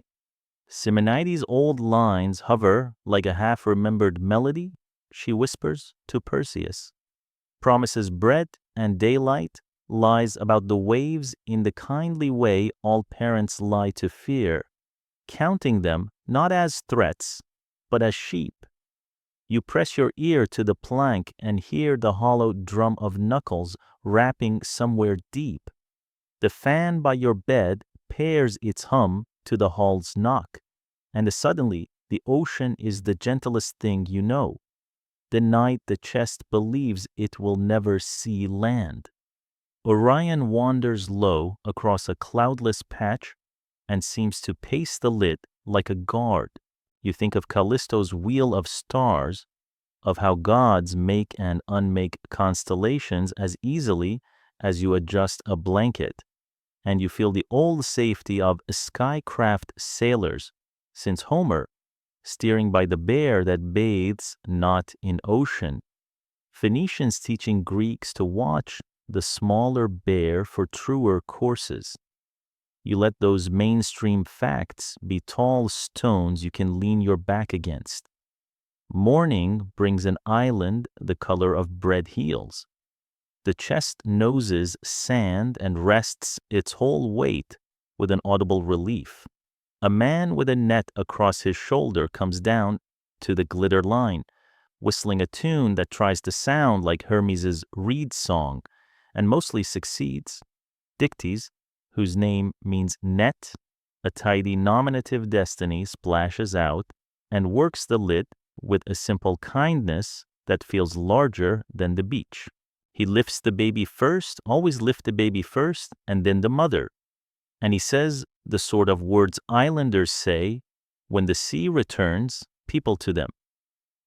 Well then, and come on, and let's get this sand out of your hair. Mainstream history nods. Serphos is the place, a small Cycladic island that becomes, in the say-so of poets, the first safe noun for this family.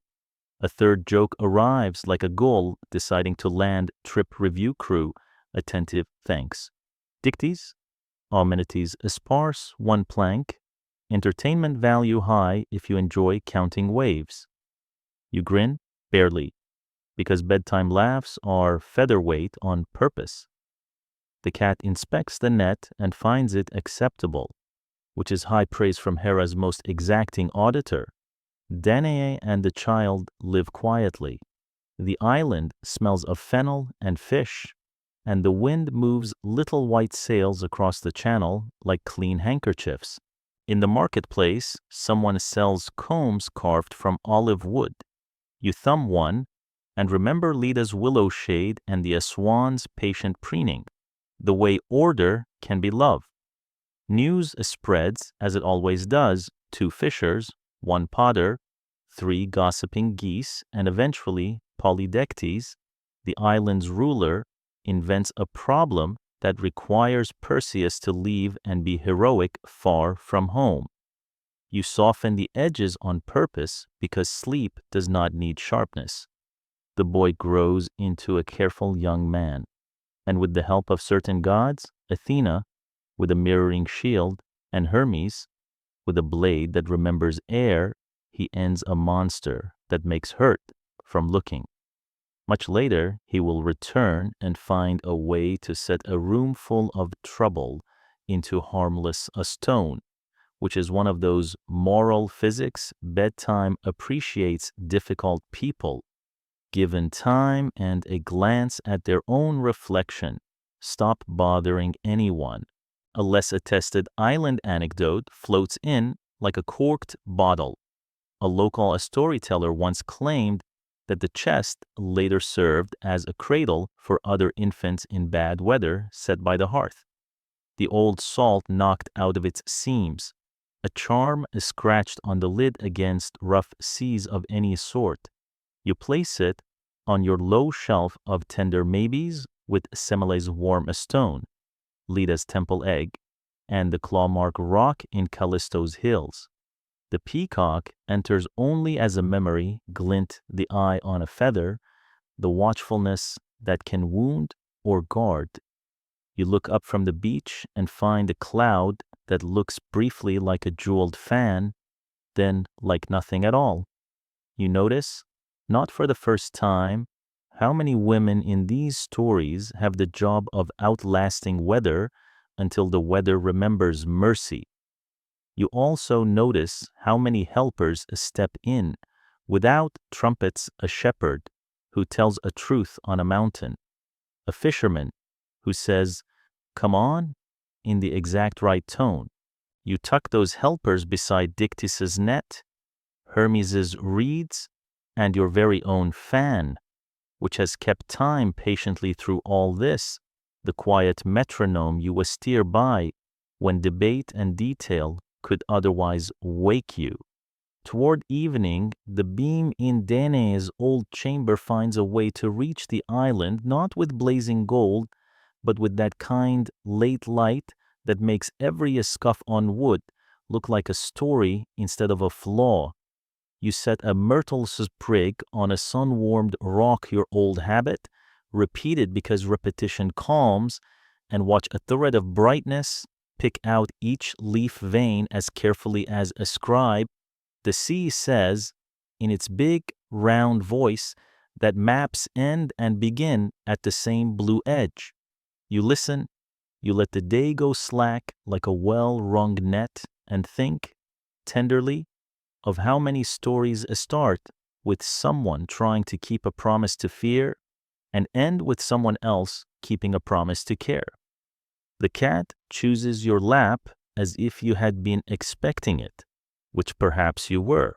It is heavier than it looks, like every myth you've carried tonight, not unbearable, just solid enough to slow your breath. Far off, thunder rehearses with excellent manners. Nearer, a boy practices tying knots with the seriousness that would please sailors of any century. You close your eyes and feel the chest's old sway change into the steady, docked rhythm of a house at night. You count heartbeats, with a guttering lamp as floorboards creak and the room smells of lavender and lamp oil, the kind that turns the air the color of honey. Thebes lies quiet outside, dogs breathe under doorways, a cart axle settles with a long sigh, and the Kadmaya Hill is a dark shoulder against the stars. You touch the cool bronze of the door bolt and feel how night metal keeps its own weather. The fan in your room hums the same even note as the little flame, and the two sounds pair up until worry learns to walk on tiptoe. Alcmen sits where the floor is most level, a folded shawl cushioning her back, hands resting on the slow tide of her belly. She has a way of breathing that adds space to the room, the way the corridor's first lamp leaned toward your breath and gave you room to start. A branch taps the shutter patient, polite, and a cat. Of course, there is a cat. It installs itself beside the threshold like a velvet-footed doorman. You suspect Hera's intelligence service has sublet the animal, but its purr is sincere. You stroke one ear, and the cat gives you the professional blink that says, "Proceed." Mainstream history sits down quietly after a quarrel and exile from tyrants. Amphitryon and Alcmene make their life at Thebes under King Creon's roof. In many Greek tellings, Heracles, whose name means glory of Hera, irony and aspiration bound together, is born here, and Thebes keeps his shrines and stories like family silver. In the theaters of historical Athens, plays about him fold into festival calendars. At Olympia and elsewhere, his labor stories are carved into stone that tourists later run their fingers over until the marble shines. Tonight, though, is not about marble. It is about time doing odd favors for a visitor who prefers to arrive with soft thunder on his breath. Footsteps in the lane, a soldier's rhythm you have heard before, pause at the door. Alcmene's face opens with relief, the way Callisto's did in the pine shade when Artemis stepped into the circle. The latch lifts. The room fills with a warmth that does not come from the lamp. Your bedtime safety pamphlet adds a fresh page filed beside "Don't Follow a Strange Bulls." If your beloved returns from campaign smelling faintly of weather and the hour grows unusually generous, run two-factor verification. Ask the joke only in your head. You are tender toward her relief. The visitor speaks as Amphitryon would speak, uses old nicknames, knows the housekeeping details that only people who share laundry know. The lamp seems to lean farther, listening the way it did in the very first corridor. The flame elongates, then steadies, and the shutter's tapping stops as if an unseen hand quieted it. The poets like neat numbers for the estrangeness. 3 nights poured into one. Dawn delayed as if the horizon had overslept. Historians still argue whether that triple night preserves an astronomical riddle clouds and seasonal twilight in Theban hills, or ritual memory, a way of giving sacred time extra elasticity when telling origin tales. Others vote for pure poetic bravado, an ancient flex that says, time bent because love asked nicely. You do not pick a camp at midnight. You let the hours lengthen like warm wax and keep your breathing slow. There is a small comic truth curled inside the grandeur, and you let it show its head. Household insurance rarely covers time dilation events. Claim forms do not yet include dawn, failed to load. You smile once, the lamp nods once, the cat snores once, and that is enough laughter to keep worry from clenching. Outside, crickets write their even line on the air, the same line you heard in Io's meadow, and by Europa's tide, so you count it as proof that the world, even when bending, remembers rhythm. Morning eventually remembers itself and comes in like a careful child, checking the threshold for wet footprints. The soldier's step returns to the door, this time dusty, this time tired in plausible ways, and Amphitryon stands there, real in the sense that taxes are real. He tells his story from the road in the way men tell stories when they have saved the good parts for the retelling. As he speaks, the cat looks at you with an expression that says, yes, redundancy is awkward.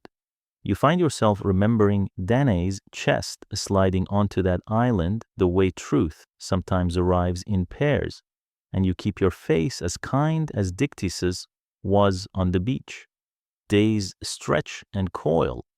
Alcmene's breath stays patient even when pain tests its fences. By tradition, childbirth belongs to Eileithyia, the goddess who brings babies from the threshold to the rug. In Roman mouths, she'll become Lucina.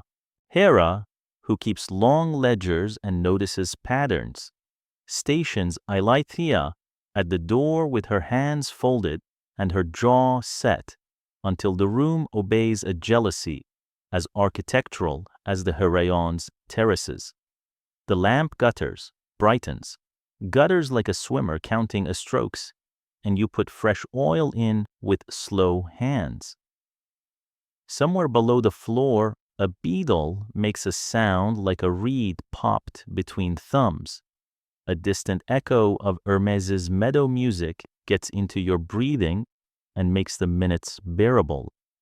A less attested but persistent house tale trickles in from late storytellers, midwives, sometimes tied birth knots in cords and loops to keep pain from stalling, and one mischievous helper, Galanthus, seeing Eileithyia sit frozen at the threshold, clapped and shouted, "It's done."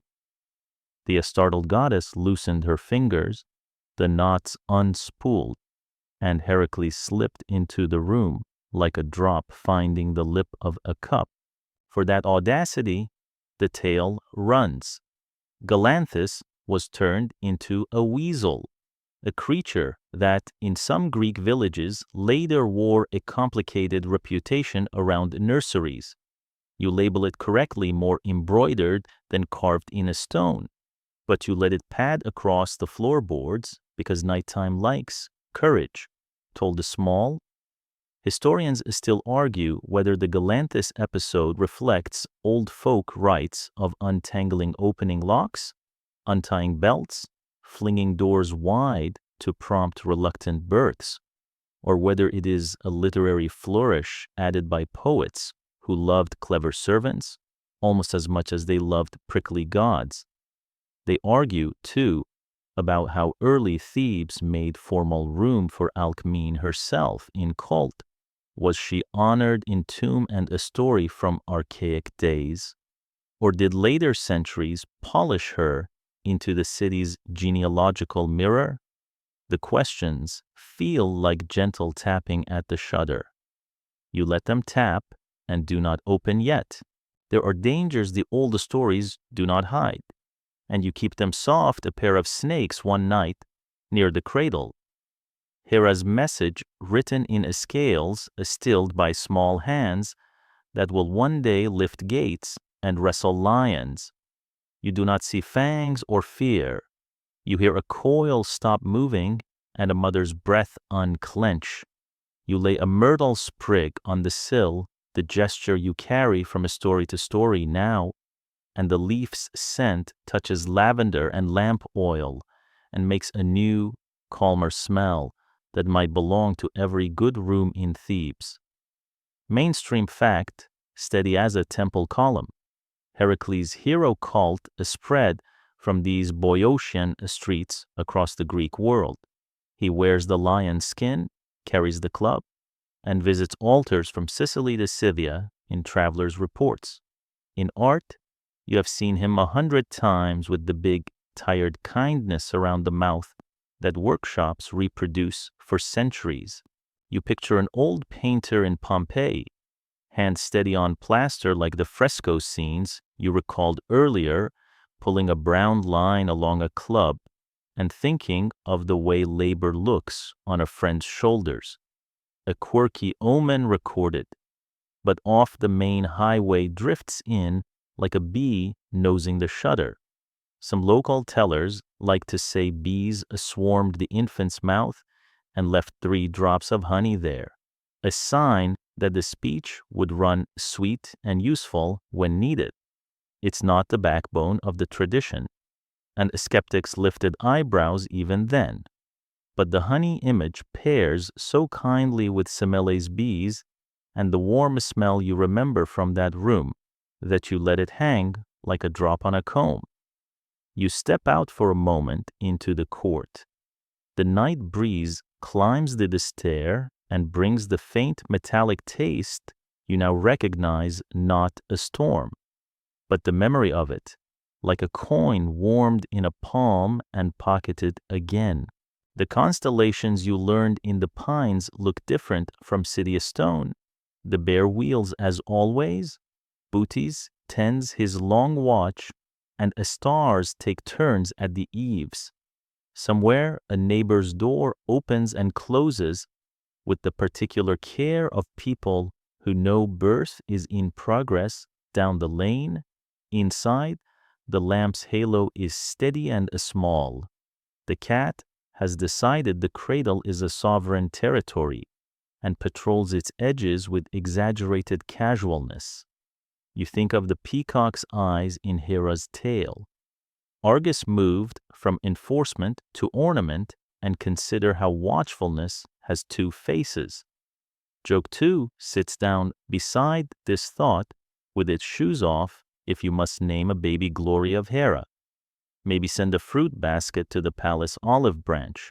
Myrtle, coupon for 1 free day without peacocks. The cat approves by pretending not to smile. The hard parts pass like weather, not quickly, but reliably. Breaths stack, beads on a string, hands cool a forehead. Water in a wooden cup remembers rivers you have already walked beside.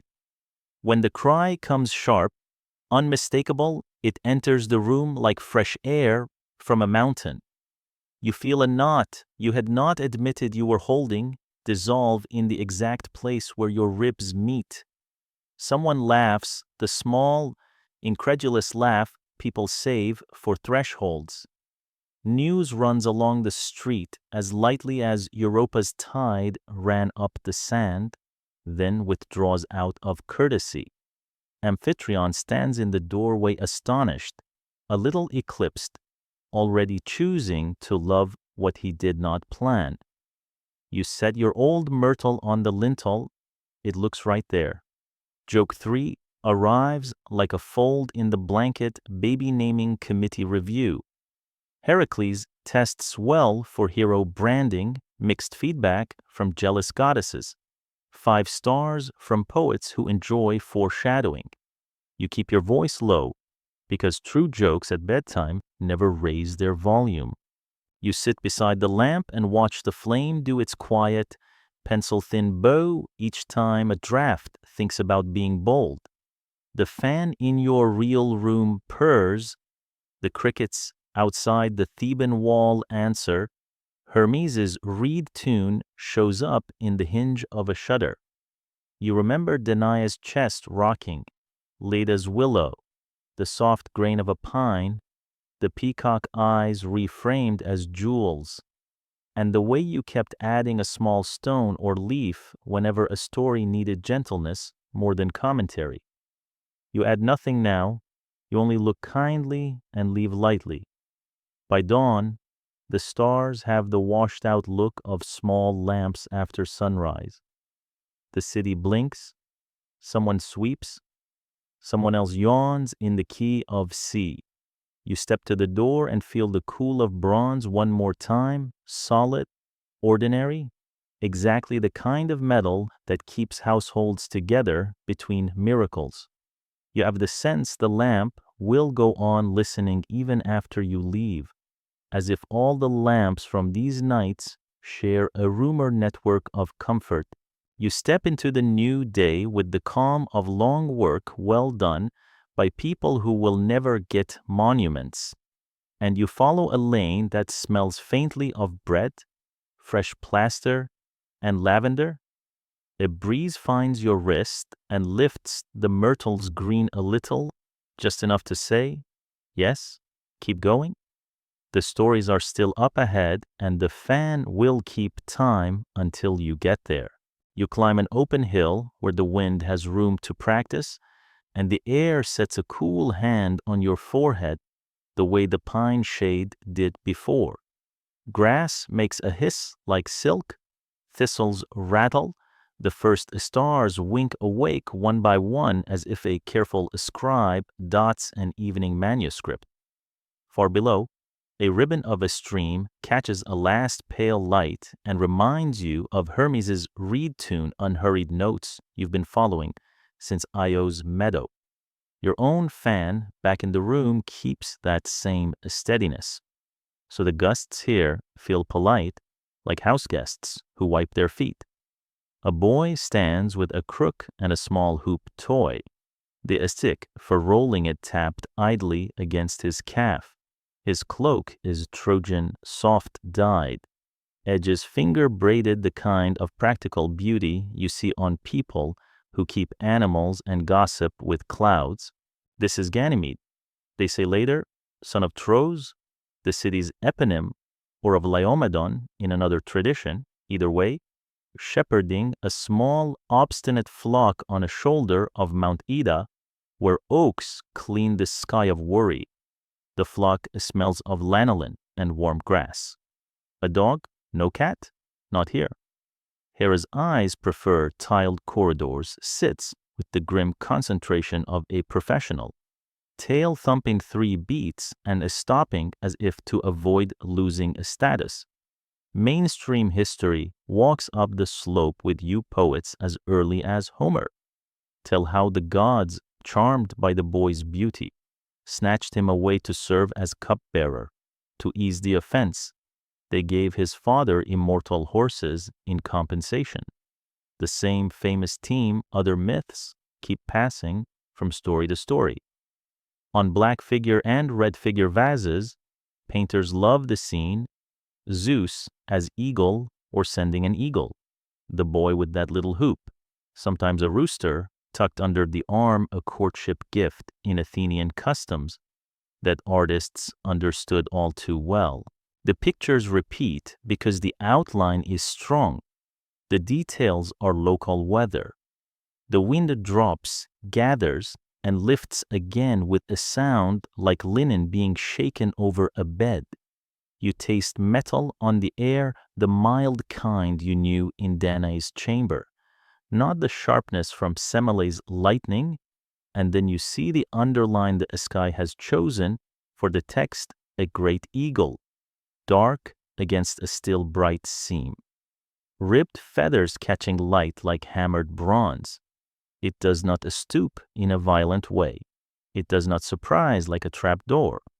It descends as if the earth had written a letter and the bird has come to carry it politely. Your bedtime safety pamphlet flips to a new page. Beside, don't follow strange bulls, do not accept unsolicited rides from giant raptors, even with excellent references. You smile, small, because jokes land softer in wind. Ganymede lifts his face, not unafraid, not naive, just curious in the way people who live outside are curious. He holds out the hoop staff instinctively, as if to give the bird something to step onto, the way you might offer a sleeve to a nervous cat. You remember the cats, the temple doormen, the velvet-footed auditors of Hera, and you miss their fussy blinks for 1 second. Talons meet wood with a dry, dignified clack. The eagle and the boy regard each other briefly as colleagues.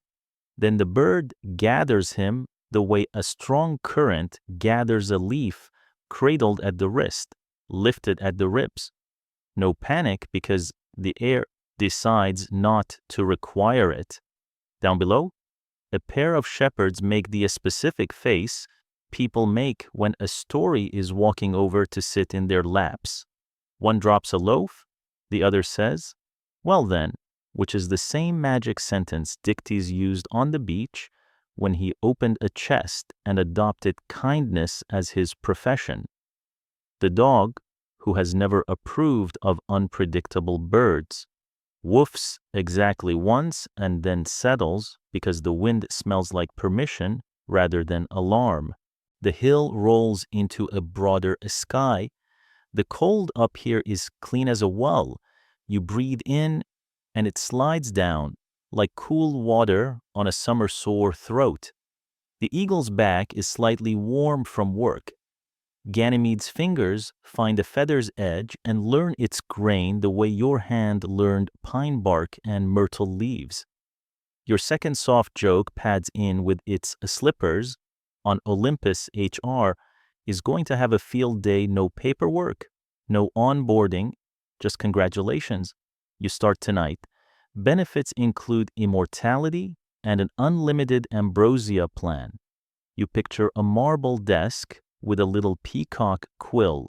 Hera's, you do not sign anything with it uninvited.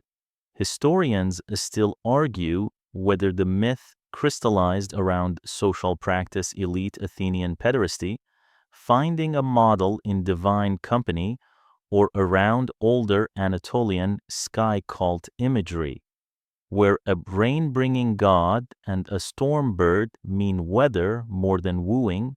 They also argue whether the Aquarius constellation's seasonal rising, which the Greeks associated with winter rains, pushed the storytellers to put a pouring boy up there to make the sky's plumbing more charming.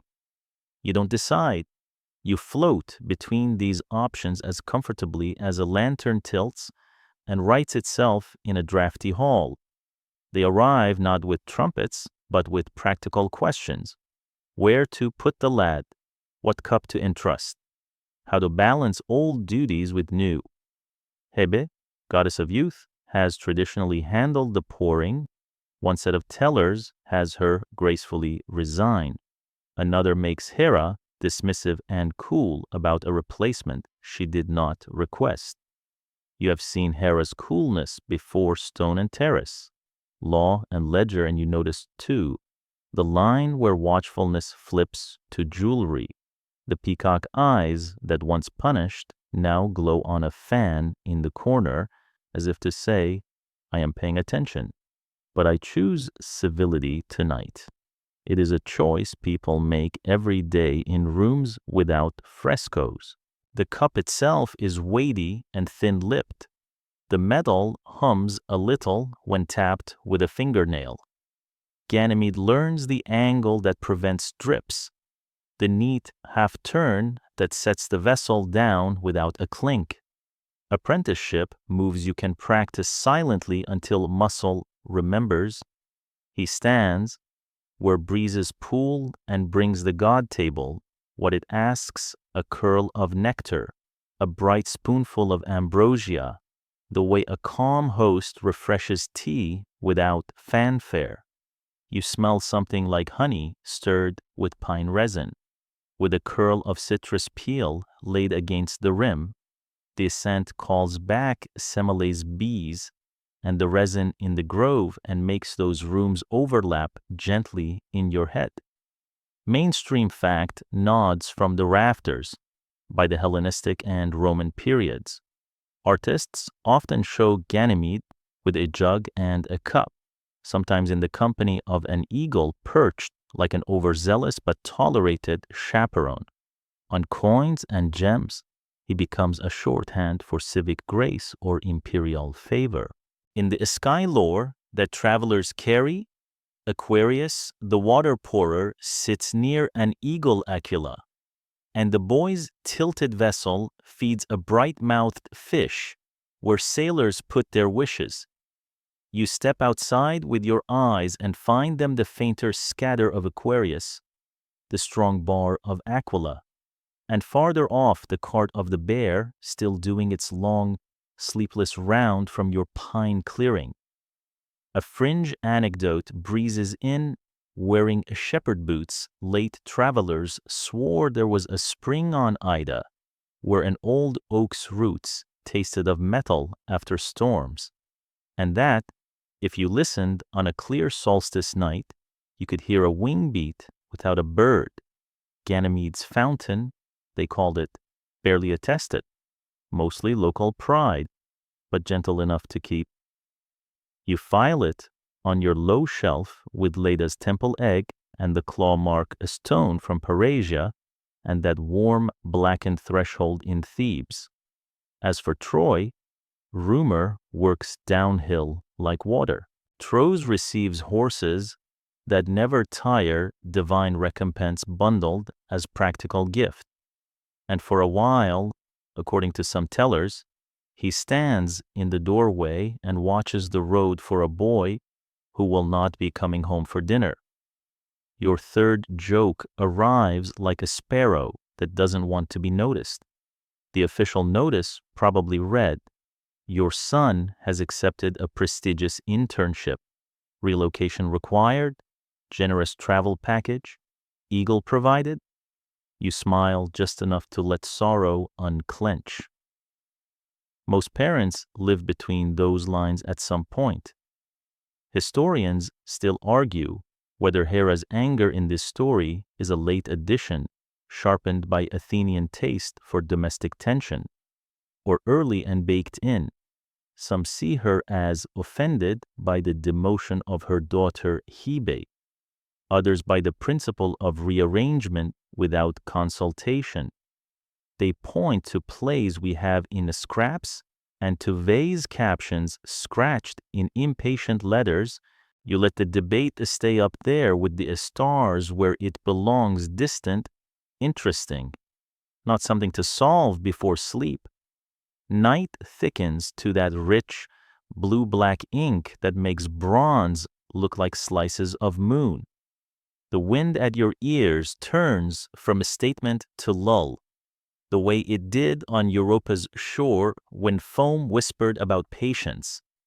Inside a columnum of cloud, lightning thinks about sketching a line and decides against it. Ganymede, now practiced, pours a thread of gold liquid so steady it looks like a string. And for a blink, you see how the old sky maps were drawn, a pourer tipping a jar into a waiting mouth below. The world receiving weather as a kindness instead of a hazard. You leave a small offering on the hill, a hoop of willow. You twist from a bindi switch because repetition is how you remind yourself to look kindly and leave lightly. The dog approves with a sigh. The sheep bump together and make small, contented thuds. Down slope, the stream writes its liquid cursive around stones, the way your breath writes itself around the fan's slow hum. The eagle lifts once, not a threat, just a stretch, and folds back into stillness with the professional calm of someone who has learned to carry without squeezing. When you turn to go, the chill leans in again, bracing but not unfriendly. You pull your cloak tighter and feel on your wrists the ghost of pine resin, of lamp oil, of sea salt, of myrtle crushed under a thumb, souvenirs so small they're really just textures your skin remembers. Above the ridge, the bear wheels, the herdsman follows, the cup tips, the eagle holds its line. The sky is doing what it did for sailors and shepherds and city watchers alike, drawing a map you can walk by without waking fully. You let it draw you downhill, past a cairn, along sheep paths polished by years of patient ankles, into a notch where the wind lowers its voice to something like a purr. You think, as you descend, of the first lamp that leaned toward your breath in the corridor, of the cat's blink in so many doorways, of Hermes's reeds teaching water to sing, of Danaë counting waves inside a wooden box, of Semele's room turning white, and then remembering color, of Callisto's fur lifting into starlight, of Europa stepping out of the sea and not falling. You are moving the same way, steady, careful, solving nothing but softening everything long enough for sleep to find you. The hill gives way to a gentler slope. The wind remembers your name and says it like quiet silver. You know where the path goes next, and you go there without hurry. You walk a sun-bleached path where cicadas trill like 1,000 tiny rattles, and thistles rub your calves with dry, papery kisses. Heat leans on your shoulders, not cruelly, just insistently, as if the day were a big, sleepy cat making biscuits. The sea hums on all sides the same long. Even note your fan keeps at home and the shore you follow is almost silent, a boat pulled high, its hull chalked with salt, a cistern mouth ringed with lichen, doorways cut into pale stone like missing teeth. You pass a clay amphora broken clean in half, and the inside smells of hot dust and fennel. Far behind, the reed tune you've been hearing since Io's meadow seems to have traded wood for wire. Now it's the heat itself, playing a thin, bright line in the air. A girl rests in a cove's shade, toes skimming the water. Her hair looks like the color of the straw at noon. When she lifts her head, her eyes have that deep well look you saw in Io's. Aegina. The island will be named for her, though for now it's Oenopia, the wine-faced place quiet as a held breath. Her father in the oldest stories is Asopus, a river with long, patient hands. She presses her palm to a rock warm as bread. You press yours to the same rock and feel the island answer through stone. The shadow arrives before the god does. A crisp shape of wings that passes once, then circles back as if to double-check its own outline. You taste metal, but mild, the Danaë kind, not the Semele kind, and then an eagle steps from bright into shade without fuss. It folds itself into dignity, and the air cools 2 degrees out of respect. Your bedtime safety pamphlet flips to the page beside Don't Follow Strange Bulls, and 2-factor your goddesses do not let large birds pitch. You travel packages without a cancellation policy. You smile because jokes do better in heat if they're small and salty. The bird inclines its head, and the girl who has been listening for this moment without knowing it rises, looks inland once, and goes where shade and wing suggest. The island after empties swiftly in tales, slowly in imagination. Houses keep their shapes, but not their voices. A jug left to dry stays on its side. Olives, unpicked, blacken and fall like spilled beads. Historians still argue whether this empty island chapter faintly remembers a real depopulation, a plague, a drought, an evacuation during archaic wars, or whether later storytellers varnished Zeus's jealousy and Hera's reply into a moral weather report. They also debate whether the island's cultic tangle, Aegina, Aphaea, Britomartis, reflects Cretan ties or neat retrofitting by priests who loved tidy pantheon paperwork. You let the questions drift like heat shimmers present. Interesting, not for solving under noon. Mainstream history sits down beside the well and fans you with a palm frond of facts in the early 5th century BCE. Aegina makes a Doric temple that still dazzles, the temple of Aphaea, its pediments once bright with fighting figures. Aeginetan coinage, stamped with a sea turtle, travels the Aegean like pocket-sized ambassadors, and Aeacus, the son of Zeus and Aegina, becomes famous for justice so steady that later poets seat him as a judge of the dead alongside Minos and Rhadamanthus. You trace a turtle scratched into a potsherd and picture a merchant's hand paying with a little silver sea. You step into an olive grove where the shade is generous and the ground gives off a warm bread smell. Ants stitch black punctuation along a root, each carrying a grain of sand like a syllable.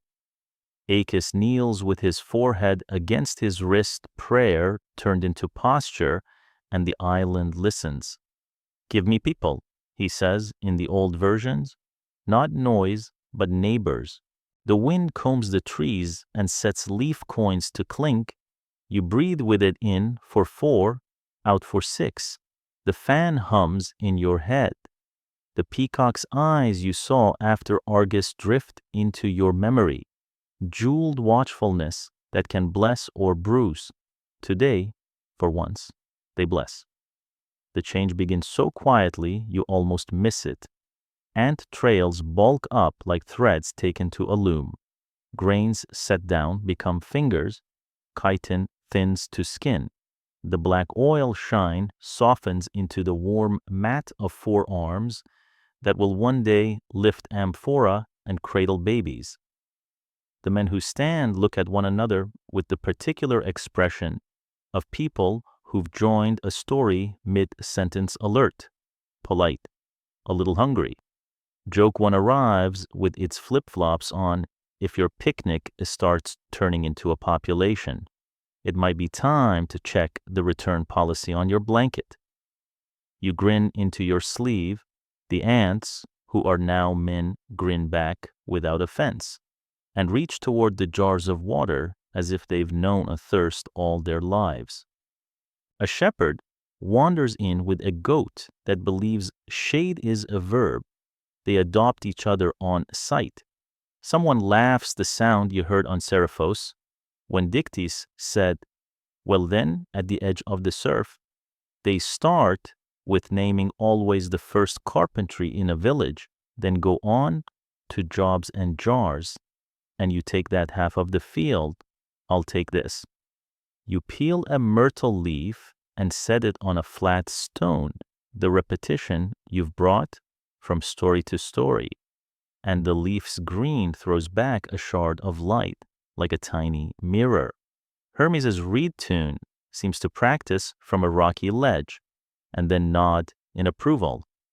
A less attested island anecdote paddles up like a curious fish. An early modern traveler fond of marvels and shade claimed that a certain anthill near the Aphaea temple never changed size, as if under a vow, and that old women touched it to ask for good neighbors, not large ones. It isn't backbone, it might be local embroidery, a chamber's rumor, but it is tender, so you place it on the low shelf with Leda's temple egg. The claw mark a stone from Parasia, and Semele's warm black threshold. Historians still argue whether the Myrmidon's name really comes from Myrmex, ant, or from some older non-Greek tribal name that later speakers backfilled with an irresistible pun.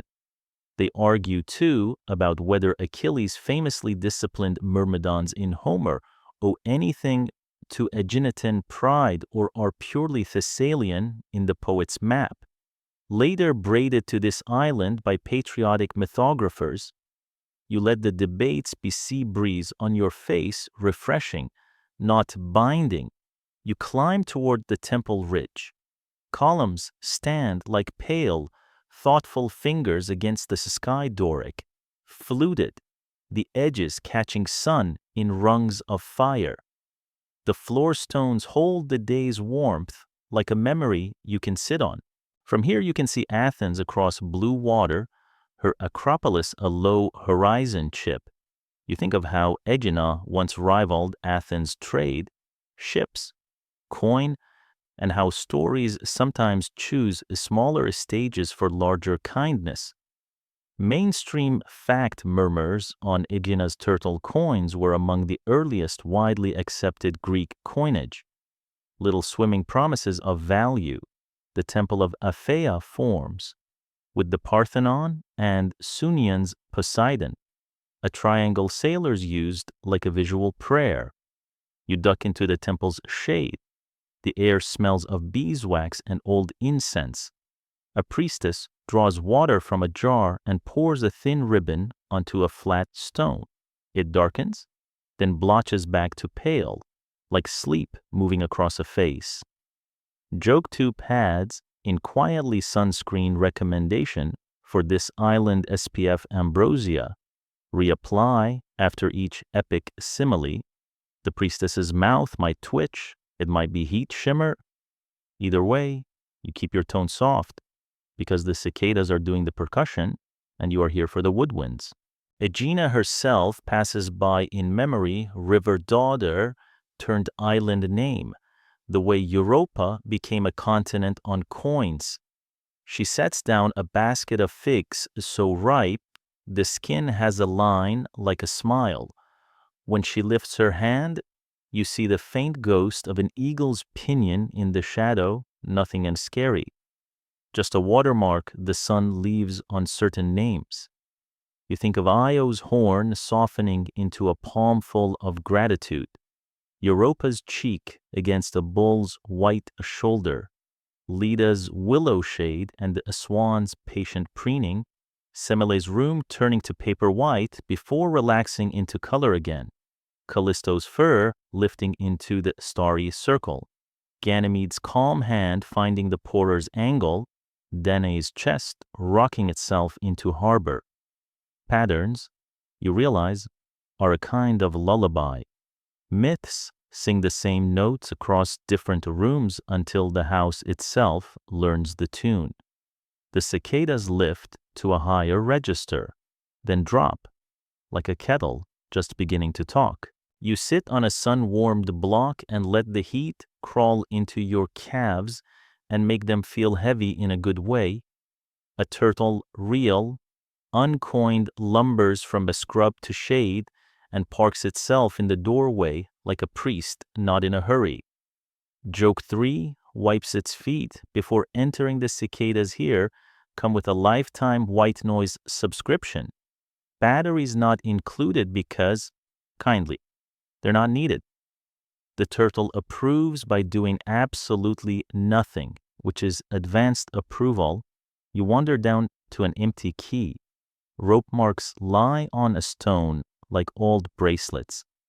A jar lid has been set carefully on a post, a habit that says someone will be back even if they don't know when. The sea performs its old magic trick of looking both flat and furrowed at once. You think of Aeacus praying for people and Zeus, answering with neat, ant-shaped logic. You think of judges in the underworld from later tales and a smile at the thought that a man from a once empty island would be trusted with sorting crowded halls. Fairness is a cool drink in any century. A breeze comes salty through time, picks up dust, and sets it down elsewhere with no commentary at all. You leave what you always leave, a myrtle sprig on a low wall, its shadow a thin eyebrow, and the sprig sends its green smell into heat until the air tastes faintly of weddings and good luck. A peacock feather lies lodged in a crack-striped eye gone sun-pale, but the concentric rings still whisper Argus and attention that chose, for once, to watch without harm. You tuck the feather into the wall, not to take, just to tidy, the way you straightened stones at Broron in your head when the little bears danced in saffron.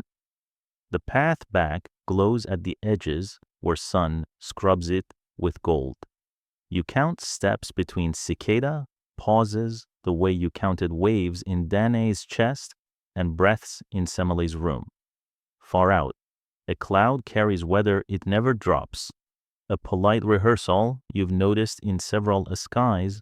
The fan in your room holds its low note, the sea borrows it, both wrap the island in the same returnable hush. You feel a kindness in your ribs for stories that turn emptiness into hospitality, bugs into neighbors, heat into bread.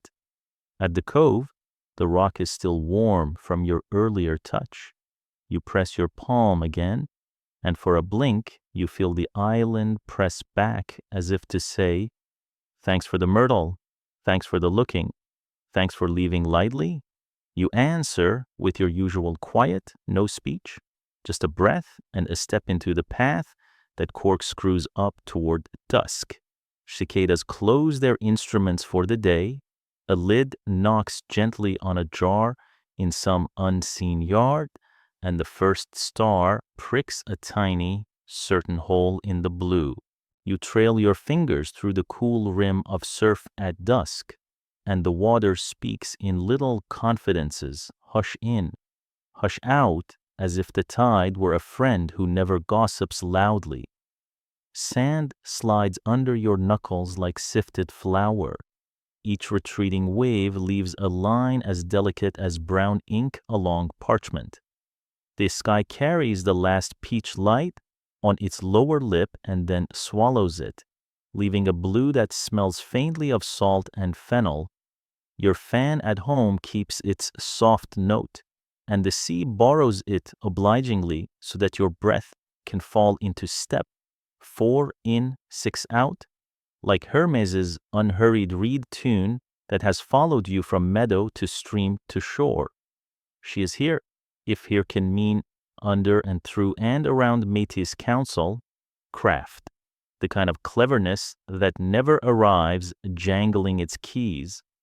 You hear her in the way small waves find the one exact indentation your hand left and fill it without spilling. You see her in the shine that makes wet sand decide to be mirror for a heartbeat. In old Greek mouths, Métis names a mind like a net, flexible, tight, patient. The quality poets praise in Odysseus when they call him Polymedes, much counseled. That a steadiness feels like the opposite of thunder, but it belongs to weather too, a current that carries you around the rock instead of asking you to smash through it.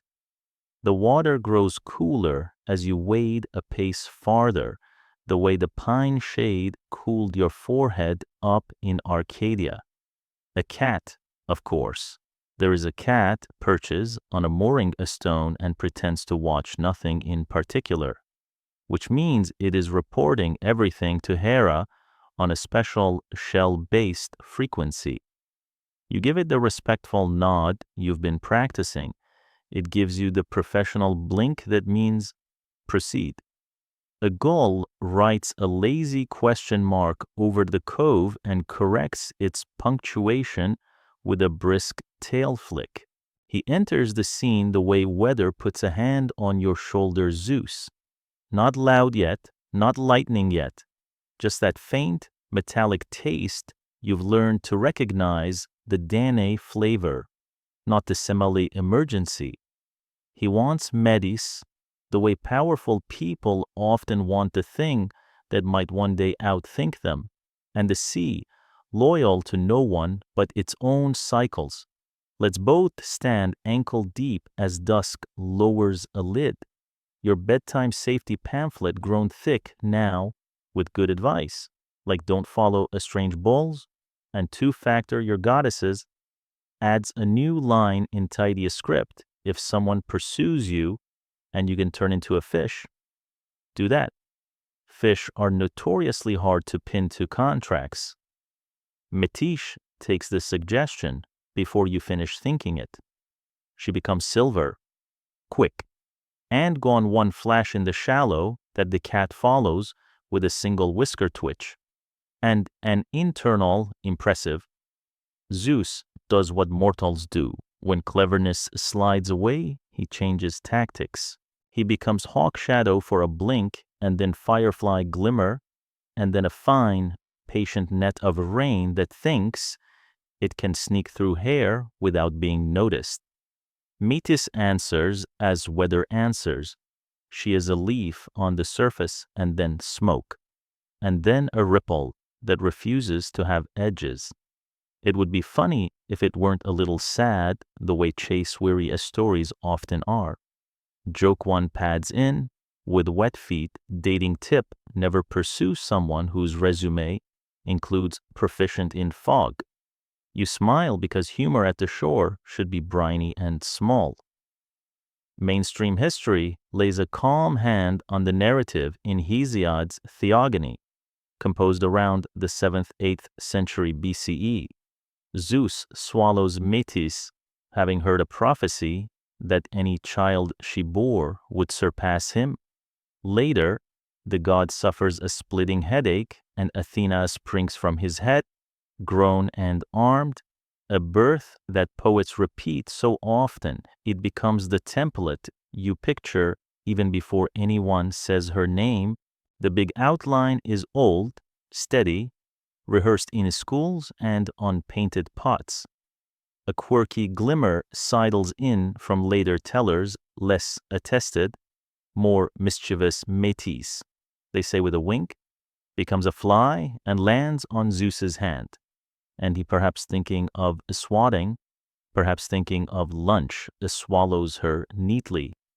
It's a household-sized image for an Olympian moment, the kind of embroidery Bedtime tolerates because it tastes like honeyed water and not like argument.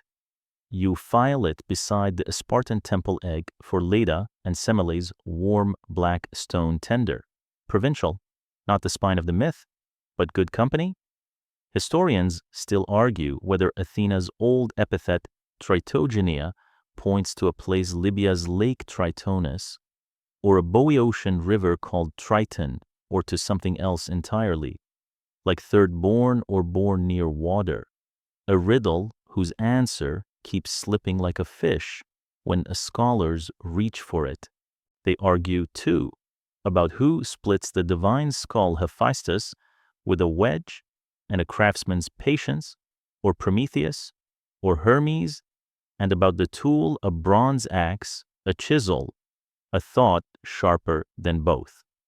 You let the debates arrange themselves like shells along the tide line, pretty to look at, pleasant to sort, not essential to breathing. Night tilts toward blue-black. A breeze turns the cat's whiskers into little compass needles. The gull files itself undergone, somewhere inside the bright body that pretends to be a storm. A headache tightens from polite to persuasive. There is no gore in this telling, only a single musical tap, like Hephaestus testing a bell. The air goes briefly paper white, as it did in Semele's room, though gentler, and then color returns on feet, as quiet as those bees you smelled in Thebes.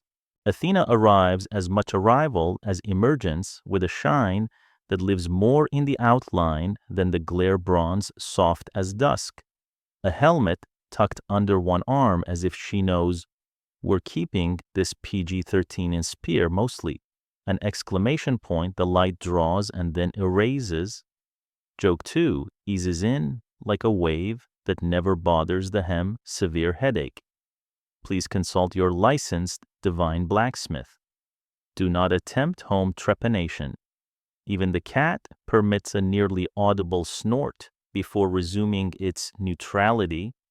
You remember the careful craftspeople at Aegina, the way columns caught sunlight one flute at a time, and you let the thought that a clean line can be kindness sit warm in your chest.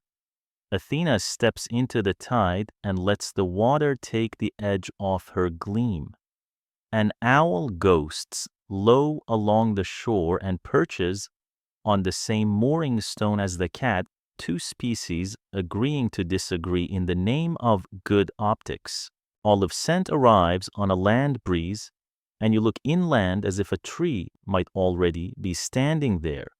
Mainstream fact comes up like a well in Athens. The story goes, Athena wins the city by giving an olive tree, rooted and useful. While Poseidon's salt spring splashes and dazzles, the ancient olive by the Erecthyon was said to have sprouted again, the day after the Persians burned the Acropolis in 480 BCE. A green insistence guidebooks still love. That kind of resilience is very her. She looks at you not in a burn-through-a-stone way, but in a look-past-your-chatter way, and you feel called to remember every small act of tidying you've been doing, the myrtle sprigs on low altars, the straightened stones, the peacock feather returned to a wall crack, the careful way you placed a shell back where you found it on Europa's shore. Justice start with small angles. Her glance seems to say how a cup is set down, how a name is used, how a door is opened for someone who needs a softer step. A less-attested shore anecdote ripples up from local pride. Some islanders said that on a windless night you could hear words in the foam advice as modest as tie the boat and leave water for the stray cat, and that those who heeded slept better. It's not the backbone of any hymn, but it sounds like metis smuggled into ordinary hours, so you keep it, the way you kept Galanthus's clever cheer in Thebes and Dictys's. Well then, on Seriphos, the sea settles into longer breaths. You pick up a thin olive leaf and lay it on the wet sand. The next wash presses it in place like a seal. Historians still argue whether early images of Athena sometimes folded older Libyan lake lore into the brand-new city brand helmet and aegis over water rights that predate marble temples. You don't mind the uncertainty. Debate is another kind of surf. It smooths what it can and returns tomorrow to try again. Athena tips her head as if listening to your fan humming across centuries and approves of your pace. The owl blinks slowly, the cat stretches and decides to share the stone. Joke 3 arrives in a whisper, so it won't spook the birds if a goddess of a strategy hands you an olive branch. Accept, snack later, reconcile now, and please recycle the pit responsibly. You grin and feel something uncoil in your shoulders, the same thing that uncoiled when the chest thumped sand and Dictys said, "Come on." You remember the bear wheeling above the pines, the herdsman stepping carefully, the pourer tipping a steady thread of gold into the sky. You remember Leda's willow shade and Io's dew-bright meadow and Europa's white-shouldered tide. Patterns again, not as glue, but as music. You leave your usual offering, a myrtle sprig on a flat rock, green against wet slate, and the sprig's scent lifts and mingles with olive and salt until the air tastes of weddings and good decisions. Behind you, inland, a city that does not yet know its name clears its throat and begins to dream of contests on a rock, of festivals where girls carry peplos cloth like river, of potters signing cups with owls, of a gold and ivory statue that will mirror a goddess back to herself in human hands. Ahead, the surf practices its consonants. The sky lowers its voice to match the fan's hum exactly, as if Athena herself adjusted the dial. You step back from the water, fingers wrinkled, heart even.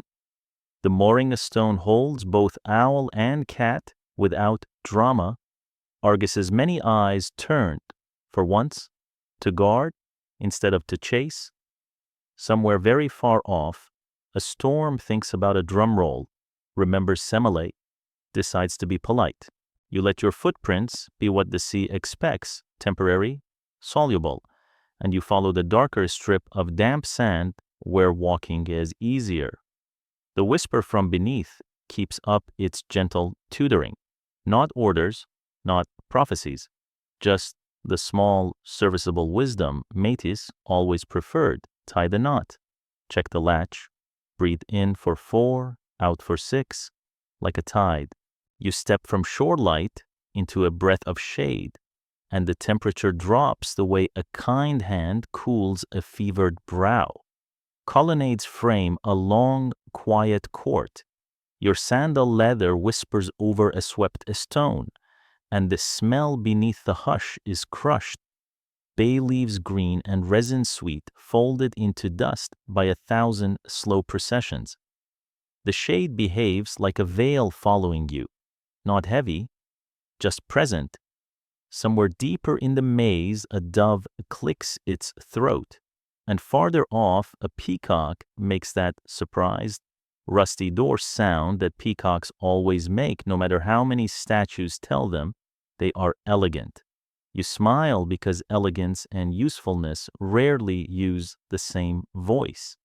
Your fan at home finds the same pitch as the shade low, even, and you let your breath drop into it in for 4, out for 6, like Hermes's meadow tune learned by stone. You have come into Hera's house, or one of them. The wood and a stone say as much without plaques, a lintel rubbed to satin by wedding veils and winter cloaks, a threshold with shallow hollows where brides have stopped to retie a sandal, a shelf of little clay doves whose glaze has crazed into hairline maps of patience. Mainstream fact steps beside you with temple manners.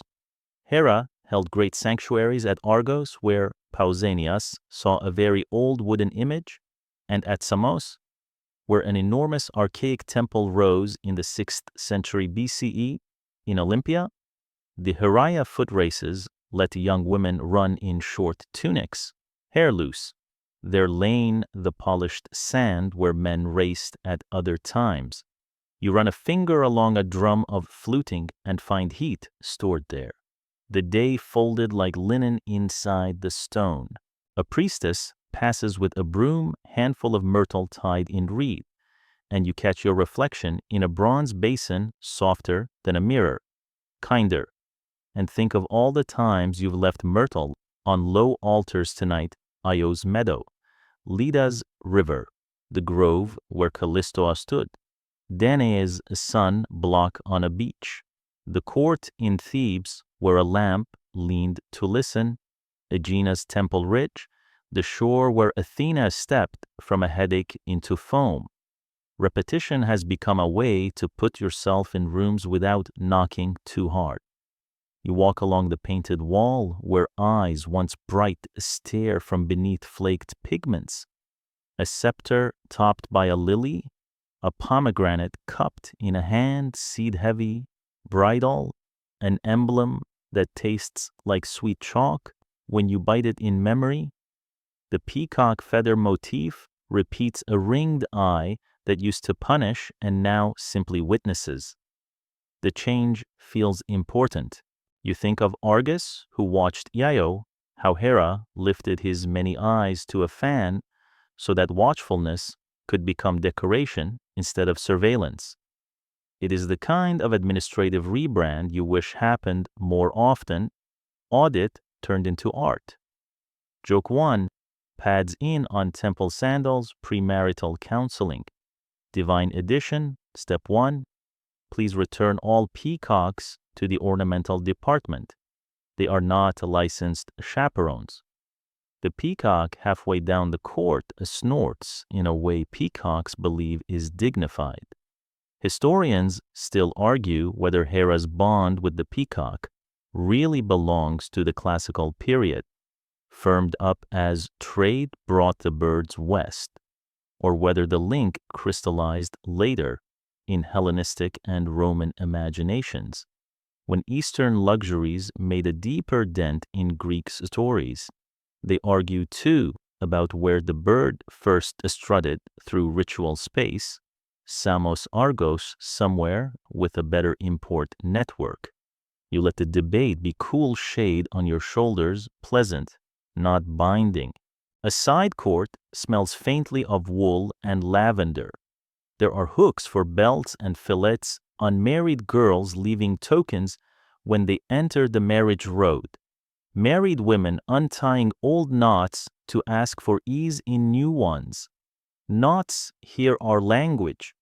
You remember Galanthus in Thebes' clever fingers, a shout that loosened the goddess's hands, and you watch a woman work her own cord as if undoing worry knotted long ago. Mainstream ritual memory leans in. Brides in parts of Greece would offer locks of hair and girdles to Hera, asking for steadiness, for households that breathe rather than brace. The room holds those petitions the way your first corridor lamp held breath and softened the dark. In an anteroom cool as a clay jar, a carving of Hera sits straight-backed, diademed. Her face is not unkind, only decisive. The cat that has followed you across many thresholds materializes from under the bench and takes up its post with professional neutrality. Hera's intelligence service is still on retainer, but at least it purrs. You scratch one ear 1 second, audit it, and receive the blink. That means your file remains in good standing. Outside, a child practices a hymn under her breath, small vowels placed like cups on a shelf. Quirky island lore tiptoes in with its sandals off at Samos. They once tied Hera's image to a Lygos-chased tree during a festival some call the Tonaya, telling how the goddess was born or married beneath that pliant, fragrant shade. Later, gossip said Lygos shrugs at desire in summer heat and keeps sleepers cool-headed. The tale is not the spine of the cult everywhere. It belongs to that island's accent, but it smells right here. Bay and Lygos and cool clay? You set it beside your friendly collection of tender not-quites, Leda's temple egg, the clawmark stone in Perugia, Semele's warm threshold in Thebes. Under a portico, a low table displays proofs of living spindle whorls, a little bronze mirror, a pomegranate split to show its shining arithmetic. You imagine Hera's ledger not only jealousy's architectural, yes, those terraces of feeling you first noticed in Io's meadow, but also the book of kept promises, olive oil measured fairly, doors opened at the right time, cups poured without spills. You think of Ganymede learning the pourer's angle, of Dictys's well then on the beach when a chest knocked sand, of Athena's quiet instruction on how a cup is set down so it makes no rude sound. The gods' households, when you look closely, are full of small lessons in good hosting. A square of sunlight lies on the floor like a rug. A peacock steps into it and opens his fan without sound. The crescents catch the light like tiny coins from Danaë's chamber, and for a blink you taste that same gentle metal at the back of your tongue. A fringe anecdote from late Roman tellers, more bedtime garnish than doctrine, leans in with a smile when Hera nursed a borrowed infant and flinched back. Her milk spurted into sky and became the Milky Way. Another drop fell to earth and the sprouted lilies. It's not the backbone of the cult. And the scholars lift an eyebrow.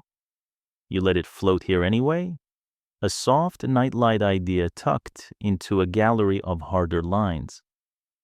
Farther in, a small staff leans against the wall, notched, ribboned, the sort of thing a procession leader carries when announcing good quarrels made up. That makes you think of Plataea and the Daedala wooden brides dressed and carted up Cithaeron to reconcile Hera and Zeus after a quarrel so old it has become seasonal. Every so many years, a great Daedala with many images and a bright, fragrant bonfire. Historians still argue whether that rite began as a Boeotian thing tacked later to Pan-Hellenic stories or preserves an older pattern of sacred marriage plays. They argue, too, whether the burning is purification or a theatrical curtain, a way to end a quarrel with light. You like that The arguments take place under mountain wind and pine, the same clean smell that followed you in Arcadia. Your steps echo toward a cool cella where the air is almost water. The old Zoenon, if this were Argos, would be wood, a memory of trunks and tools, of hands that knew grain and glue. You think of all the materials you've touched on this path plaster under olive smoke. River bark like corrugated calm, linen blooming under gold flecks, pine with its slow, sweet veins, bronze that hums when tapped, clay that releases cool like a sigh. Hera's rooms collect them and make marriage out of their cooperation, stone leaning on wood, wood accepting bronze, bronze mirroring cloth, small alliances that last the length of a household, and sometimes longer.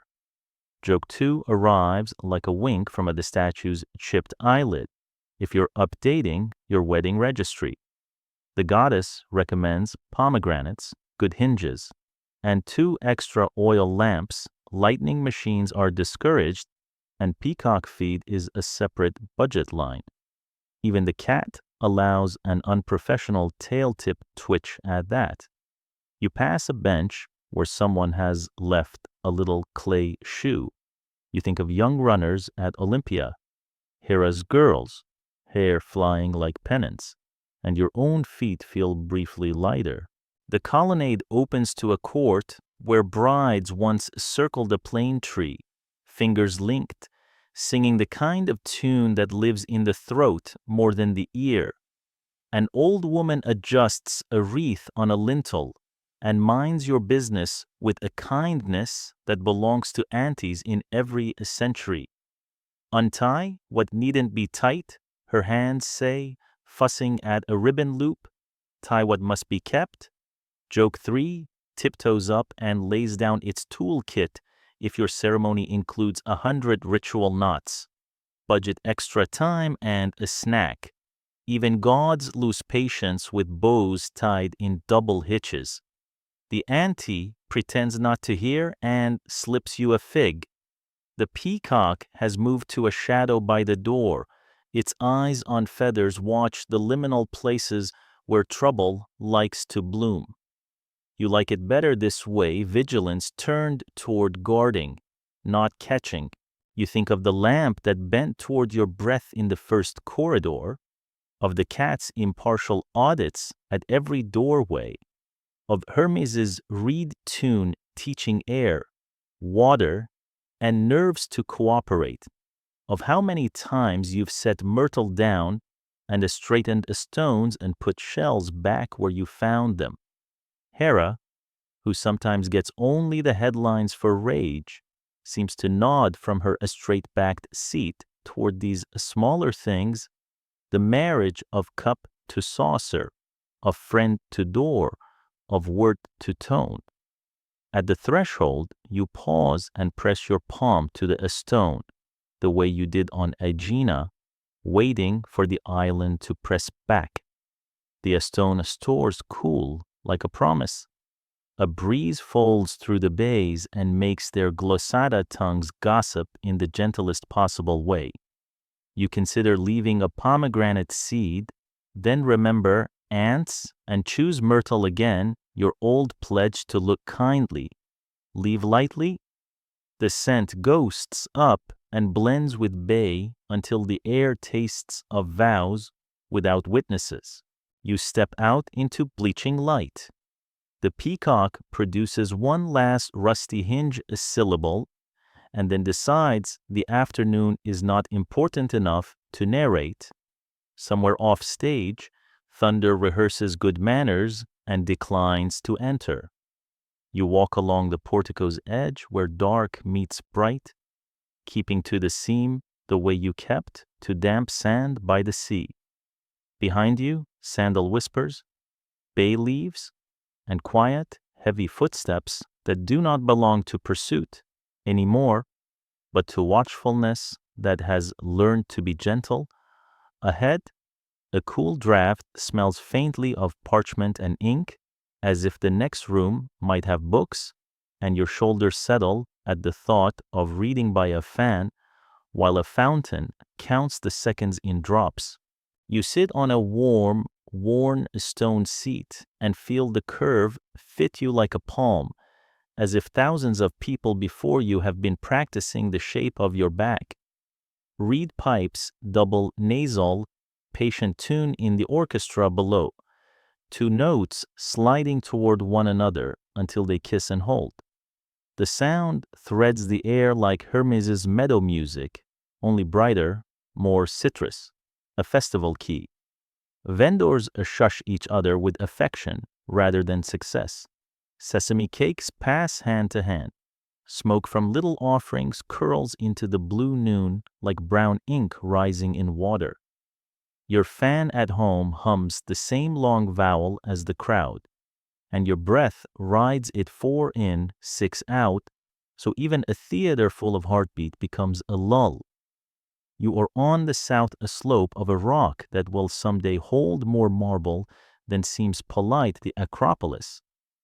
Below you, a broad semicircle of stone steps falls to the flat orchestra, and at its center, a low altar, the thymel, waits like a punctuation mark.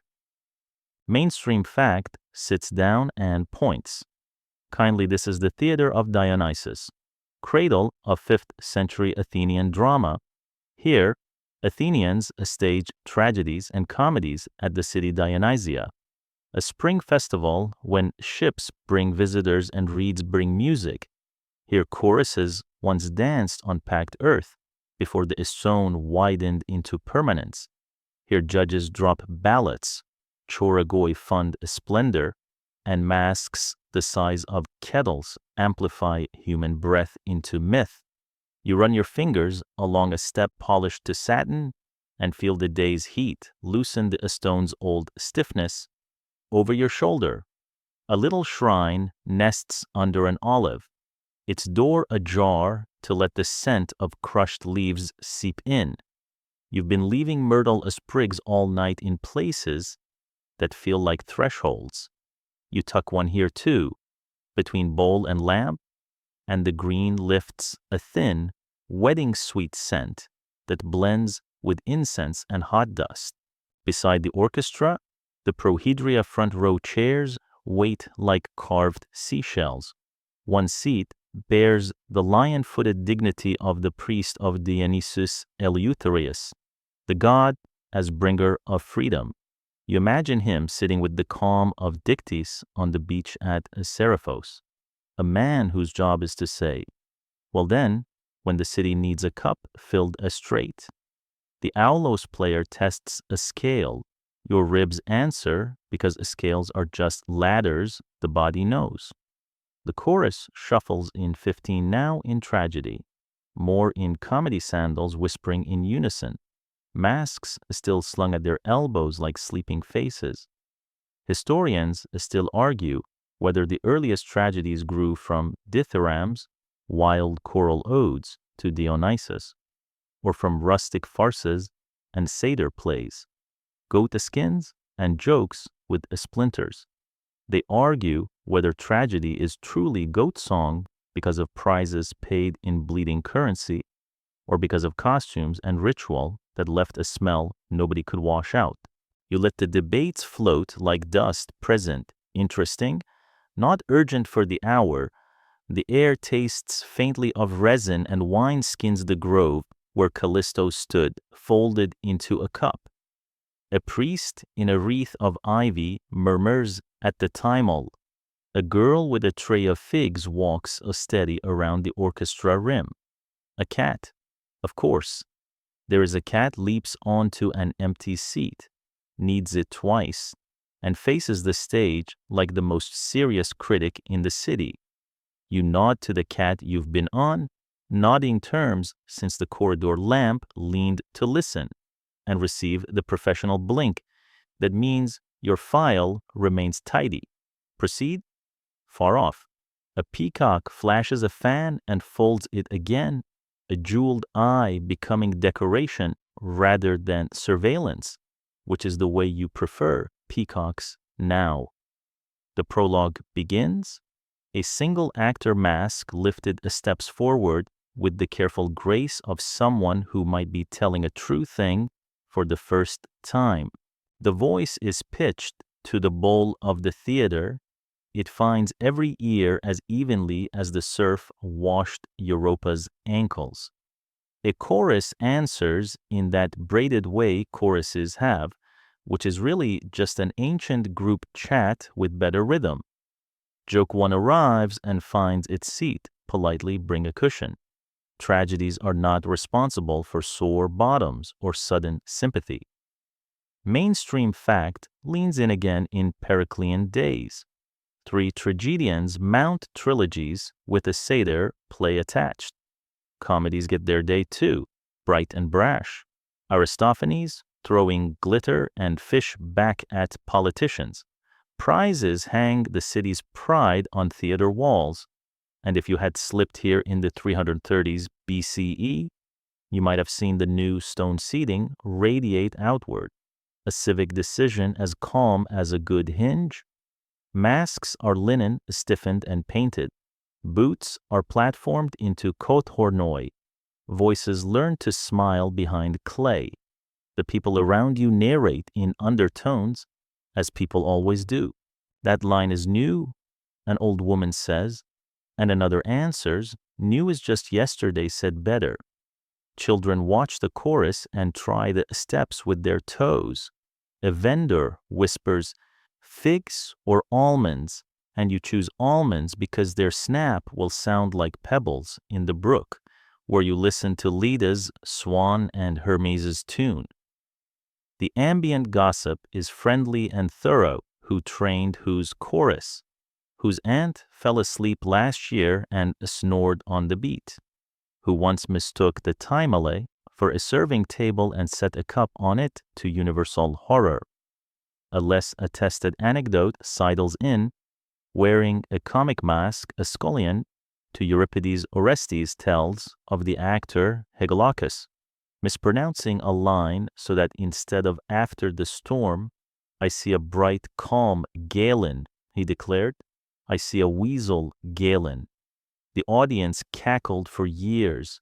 Comedians dined on it like gulls on fishermen's leftovers. It's bedtime garnish, not the spine of the art form. You set it beside Galanthus's weasel trick in Thebes and let the small animal do double duty omen and miscue, both sweetly survivable. Historians still argue whether women attended performances in the 5th century. Some say yes, veiled and seated with kin. Others say no, scandalized by certain jokes. But the theater you are sitting in feels like a bowl big enough for disagreements to eat their fill without fighting. They also argue whether the chorus in Aeschylus numbered 12 or 15 in his earliest plays, and whether the timala served an active sacrificial role during competition or sat as a sacred reminder only. You do not adjudicate, you breathe, and the reed pipes count the breath for you. A runner appears along the aisle with a skin of water, and you drink. The water tastes faintly of olive wood, like cups set down with Athena's quiet instruction not to clink. You think of the boy on Ida learning to pour for gods, of hands finding a steady angle, of cups and vows, and how many rooms tonight have taught you to set things down gently? The chorus stamps, and a puff of dust rises the way the white brightness rose in Semile's room, less drama, more punctuation. From the corner of your eye you glimpse the Asclepieion, next door shelters for the sick, a sleeping porch where dream cures are staged with clean linen, and the slow theater of reassurance. The boundary between a shrine and a stage is thin here. Both spaces know that well-told stories change bodies, breath by breath. Mainstream fact nods. The theater shares this slope with healing. Patients listened, dreamed, woke to write their cures on lead and the stone. You look at your own hands and notice they have been learning an easier way to sit on your own ribs. Joke 2 finds you with a basket of sesame cakes. Tragedy tip: do not take thunder personally. If lightning shows up, check the schedule and move under a colonnade. Refunds are not issued for acts of God or goats. The cat approves this policy by pretending not to laugh and then looking triumphantly neutral. Between plays, the city becomes gossip-turned. Gentlemen compare lines, women compare bread recipes, children pretend to be chorus leaders and discover they prefer comic stomps to tragic sways. A priestess ties her sandal and hums two notes. You recognize Hermes's interval again. A soldier points his chin toward the sea and says, "Ships," and you picture the turtle coins of Aegina crossing to buy figs, the olive wreath on Athena's brow, the peacock eyes watching doorways from the shade of Hera's court. Theater is how the city lists its inventory of feelings: jealousy turned into music, desire into dance, cleverness into speeches that twine like Sirach and leave your fingers smelling clean. Another quirky story breezes past, the kind you label carefully and keep only for the smile of it. Some late tellers claimed a goat once burst its tether near the orchestra and nosed the Timeel. The chorus folded the improvisation into their steps, and the audience clapped as if Dionysus himself had planted the bit. Is it true? It doesn't need to be. It's friendly in the way sleep likes friendly things, ordinary and absurd in equal measure. The third play of the day thins the air into that quiet you only get when thousands listen, as if the words were being minted in their mouths. The wind off the Saronic Gulf threads cool fingers through the upper tiers. You think of the pine shade in Arcadia and the stream's patient counting, of Danaë's chest rocking into harbor, of Europa leaning into a white shoulder, of Eo's breath slowing by the Nile, of Callisto's fur turning the starlight, of Ganymede holding a cup like a promise, of Aegina's ants stepping into names, of Athena's olive leaf pressed to sand, of Hera's heavy steps softening into guardian pace. The chorus sings, and for a moment the theater is every shrine you have visited. Lamps, myrtle, bees, reeds gathered into one bowl of listening. Joke 3 slips its sandals off and sits beside you. A chorus is just a neighborhood opinion thread with better breath control. Please keep comments respectful.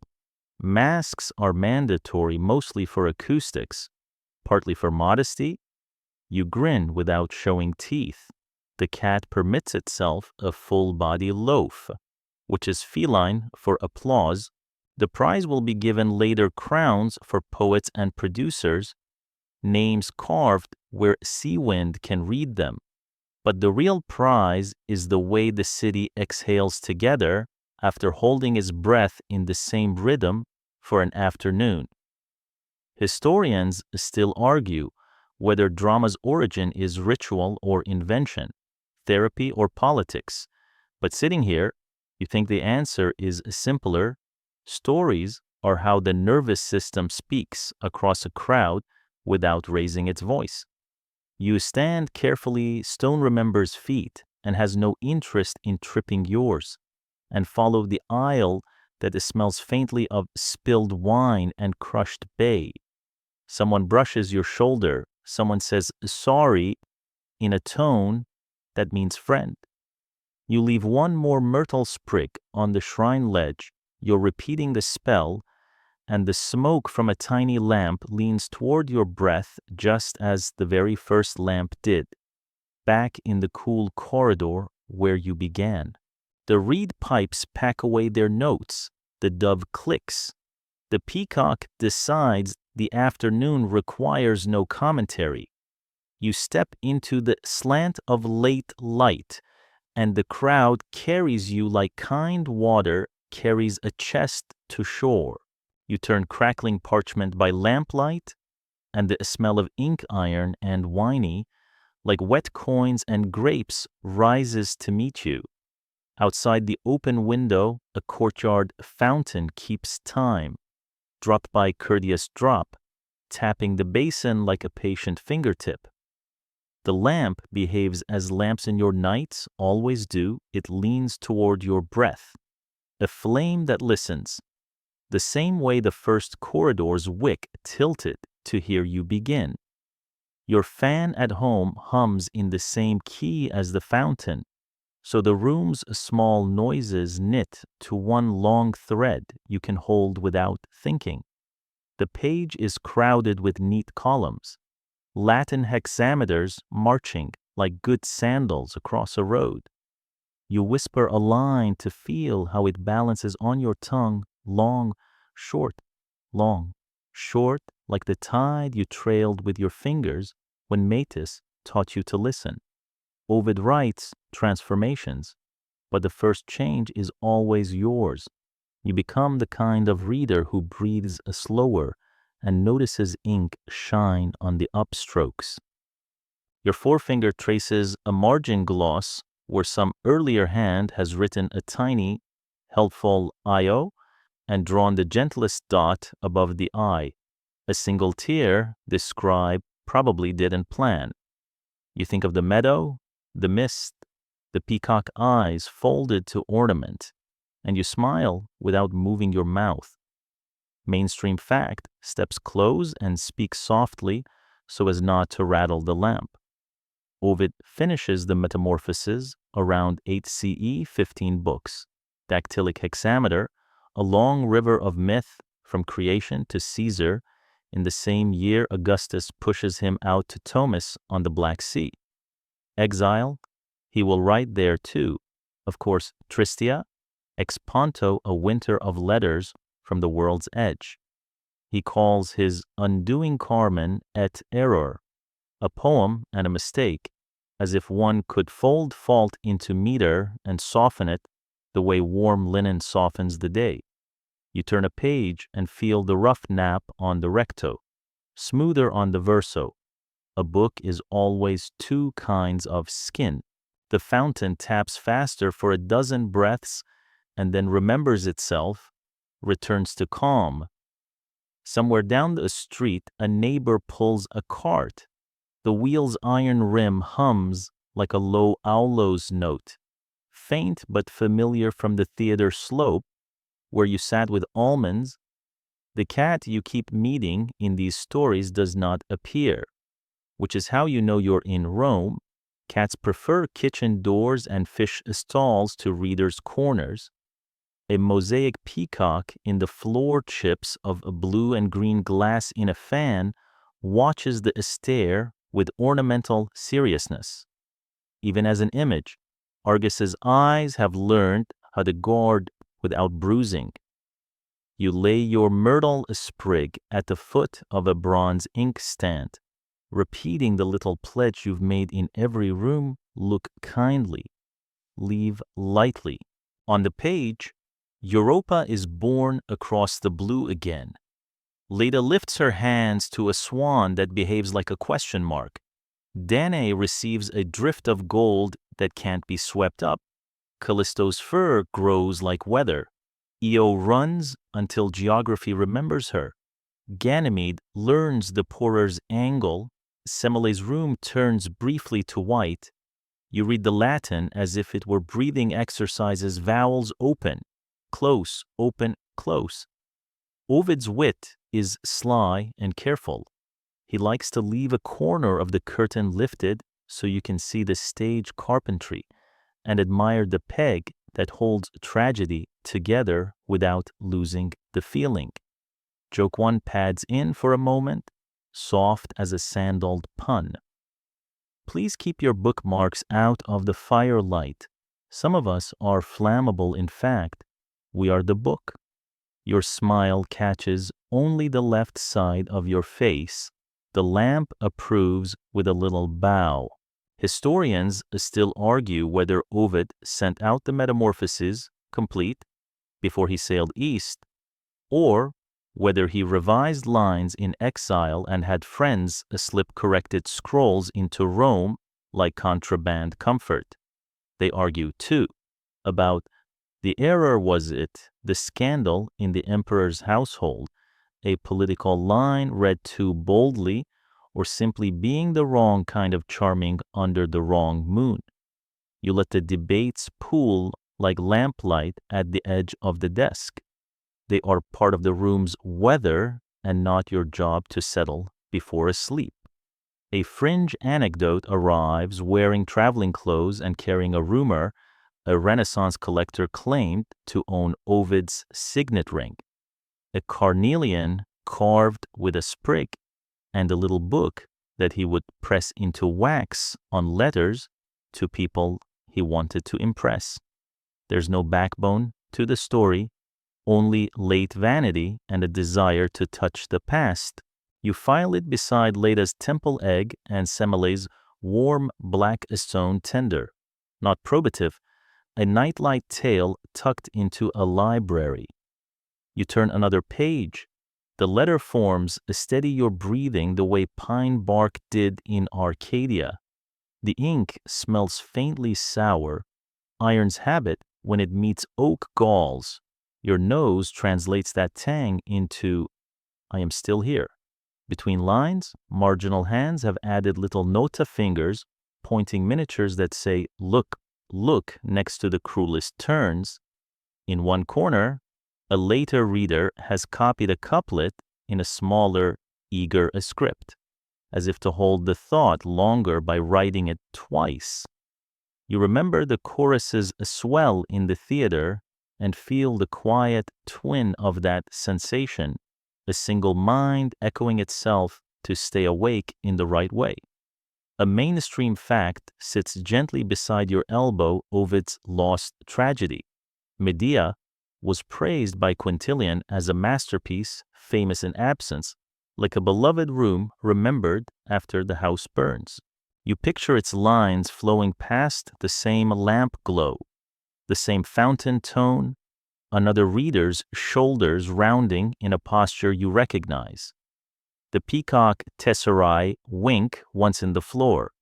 You're almost certain it's a trick of light, but the effect is friendly. Joke 2 steps in wearing a scholar's slippers, warning extended exposure to dactylic hexameter may result in a spontaneous scansion of grocery lists. Consult your household if symptoms delight you. Historians still argue whether the Ovid Moralisé, a medieval French project that baptized these pagan tales, should be read as parody, pedagogy, or sincere alchemy, and whether those glosses preserved or distorted what Romans heard when poems moved like bees through colonnades. Your own hearing, tonight, needs only the gentlest filter. Tell me the pain and let me walk around it. Slowly, like a fountain you circle to keep cool. Outside the window, water obliges by keeping its amateur metronome. A quirk from the scriptorium flits past like a moth.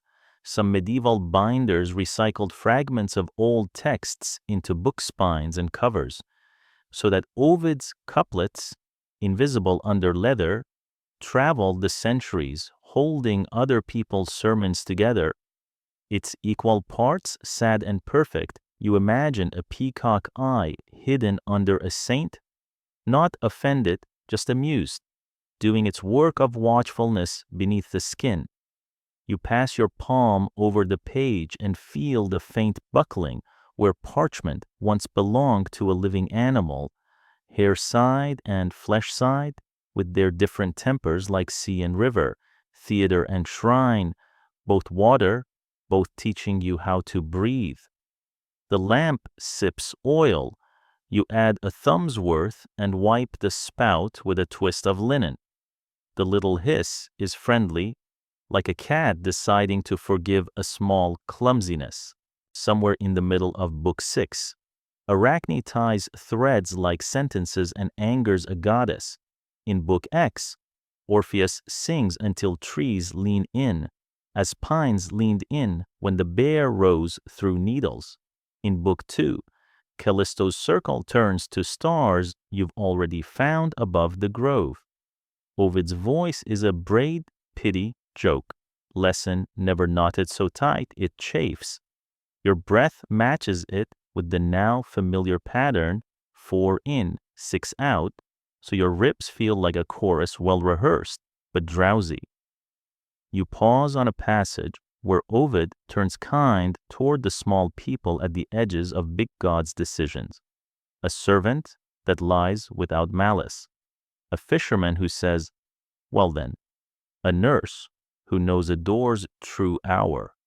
You think of Dictys, of Galanthus, of the auntie fussing a ribbon in Hera's court, of the boy learning to pour in a draught that did not spill. The room gathers its little inventory and sets it quietly on the shelf of your ribs. Joke 3 arrives late and barefoot if you must annotate the margins. Use kindness. Future readers will thank you, and future you is a reader with feelings. A breeze stirs the curtain. The fountain taps a new rhythm, then settles. You look down and notice how the scribe made peacock eyes of his own round letter O's, placed with exact spacing so the line doesn't wobble. Argus's lesson transfigured into calligraphy. A faint metallic taste brushes the back of your tongue, not from storm but from the bronze of the lamp handle warming under your grip. Semele's room visits without heat, just a polite shimmer. Eo's name appears, the dot tears again. Europa's bull flickers in a miniature initial where a bored apprentice hid a horn. Danaë's gold is only a word, but you feel a dusting of light across your knuckles. Callisto's bare pads through a margin doodle, 4 strokes and 2 dots, and you cannot prove a child didn't add it, but you hope one did. You think of Ovid in Thomas, the sea colder and the stars sharper, practicing Latin against a wind that refused to learn it. You hear the far-off dog that guarded Ganymede's flock.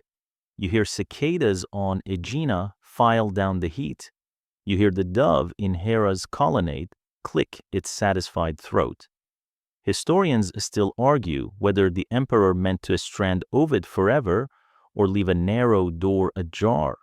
The poet's own letters test the latch. Humble, funny, pleading, resigned by turns. The door never opens. You sit with that the way you sat with the chest rocking at sea, not helpless, only human, your hand steady on the lid until sand happened. The lamp asks for one last breath of attention.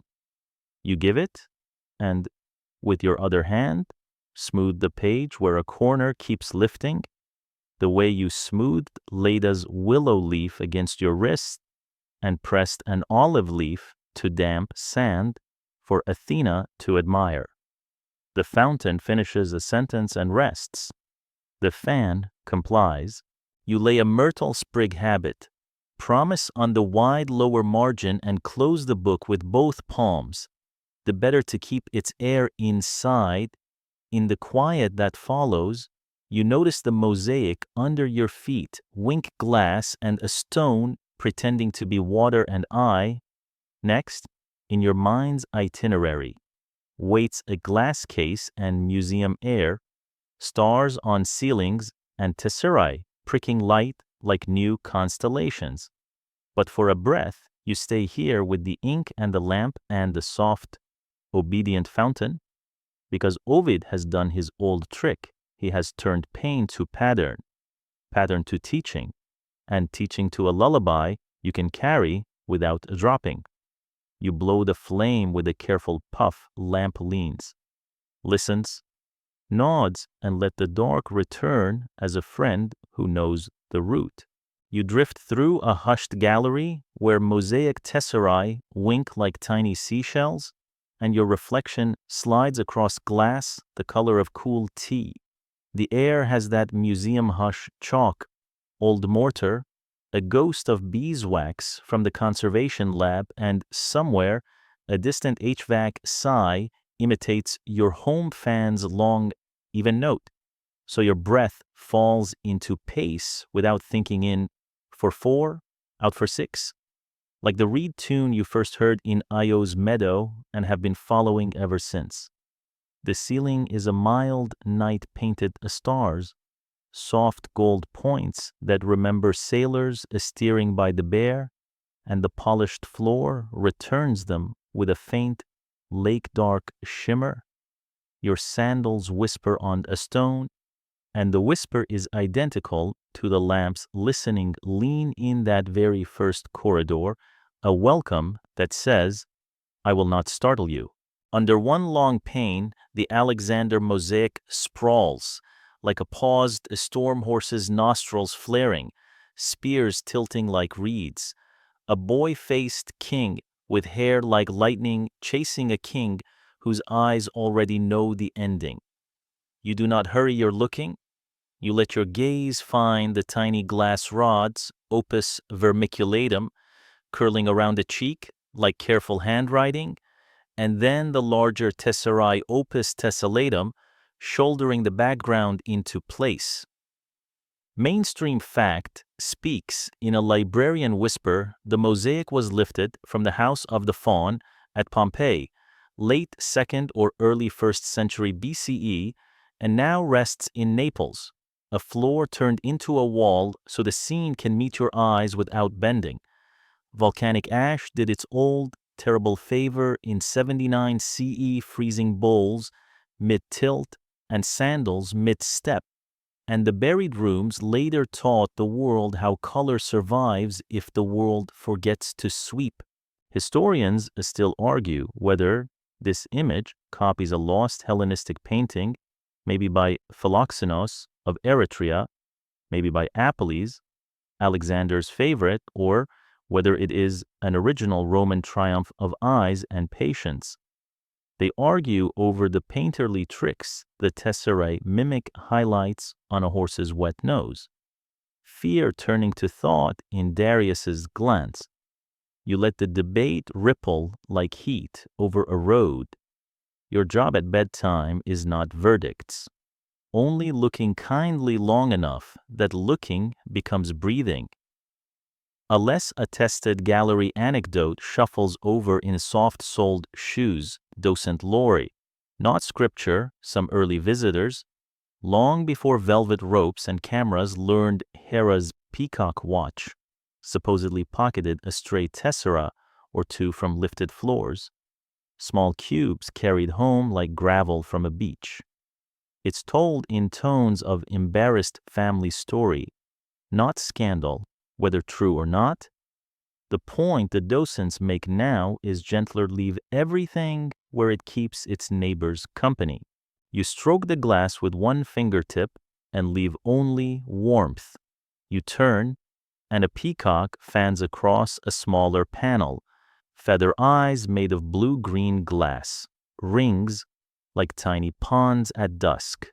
You think of Argus again, punishment translated to ornament, and feel the same relief you felt in Hera's colonnade when vigilance learned how to guard instead of a sting. Joke one pads in, slippers on if a mosaic eye seems to follow you. Remember, security cameras have more eyes than Hera's peacock, and they blink less. The guard 2 rooms over, invisible but kindly, agrees in principle via a discreet shoe squeak. The stars above your head ease into a new gallery where a floor shows a zodiac in a ring, Aquarius pouring like Ganymede's quiet hand, Leo's paws recalling Nemean stone, Virgo holding grain the color of Leda's willow light. Mainstream fact leans in with a nod toward Antioch, and the Levant Greco-Roman houses loved zodiac floors. Later, Synagogues in late antiquity, Beit Alpha. Hamet Tiberius set Helios and his months into tiles beneath prayer. Proof that images cross thresholds when meaning offers hospitality. The Ring's little fish flash. You think of the sea that kept Danaë's chest afloat, and the cove where Athena pressed an olive leaf into damp sand and said, without words, make peace with small angles. Historians still argue whether these zodiac floors signal philosophical fashion, Stoic cycles, and cosmology underfoot, simple decoration, or deeper ritual calendars embedded in daily rooms. They also argue whether the star order in certain panels reflects local sky at a festival or a workshop's pattern book. You let the possibilities sit like smooth pebbles in your palm, none sharp. All pleasant. The ceiling stars above you seem to nod along. The painted knight and the stone knight temporarily agree. At a case labeled pigments, a fleck of Egyptian blue glows under museum light, turquoise with a memory of Nile air. Another tray shows green earth, red from hematite, a smear of lamp black that looks exactly like the soot kiss you noticed above little votive lamps in temples long ago earlier tonight, which is the same thing in this story. Mainstream fact again. Friendly Egyptian blue calcium copper silicate was the first synthetic pigment, prized by Romans. Under infrared, it shines like a secret and lets conservators read where a sky was intended, even when the eye no longer sees it. You file that under good tricks, beside Hermes's reeds teaching air to breathe and Galanthis's hands untying a goddess's paws. Joke 2 leans against the case and keeps its voice down. Museum gift shop recommendation magnets, not marble. Postcards, not pebbles. If you must take anything home, take breathing instructions 4 in, 6 out, laminate it. The postcard rack in the next room, though unseen, blushes with pride. You slide one card forward, peacock mosaic, naturally, and then tuck it back like setting a shell where you found it on Europa's shore. You step into a planetarium annex blue dim, seats like soft cupped hands. A projection voice whispers as if hired by Hypnos himself.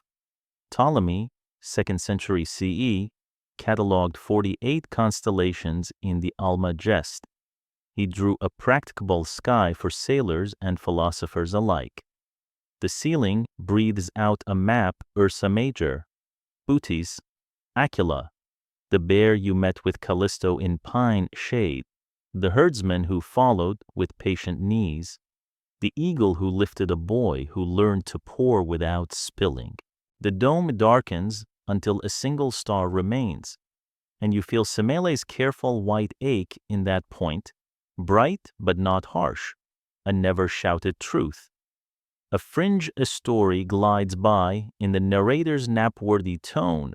Some guards swear the planetarium's simulated Milky Way brightens a fraction when someone in the back row falls asleep with a smile harmless superstition. A night shift lullaby.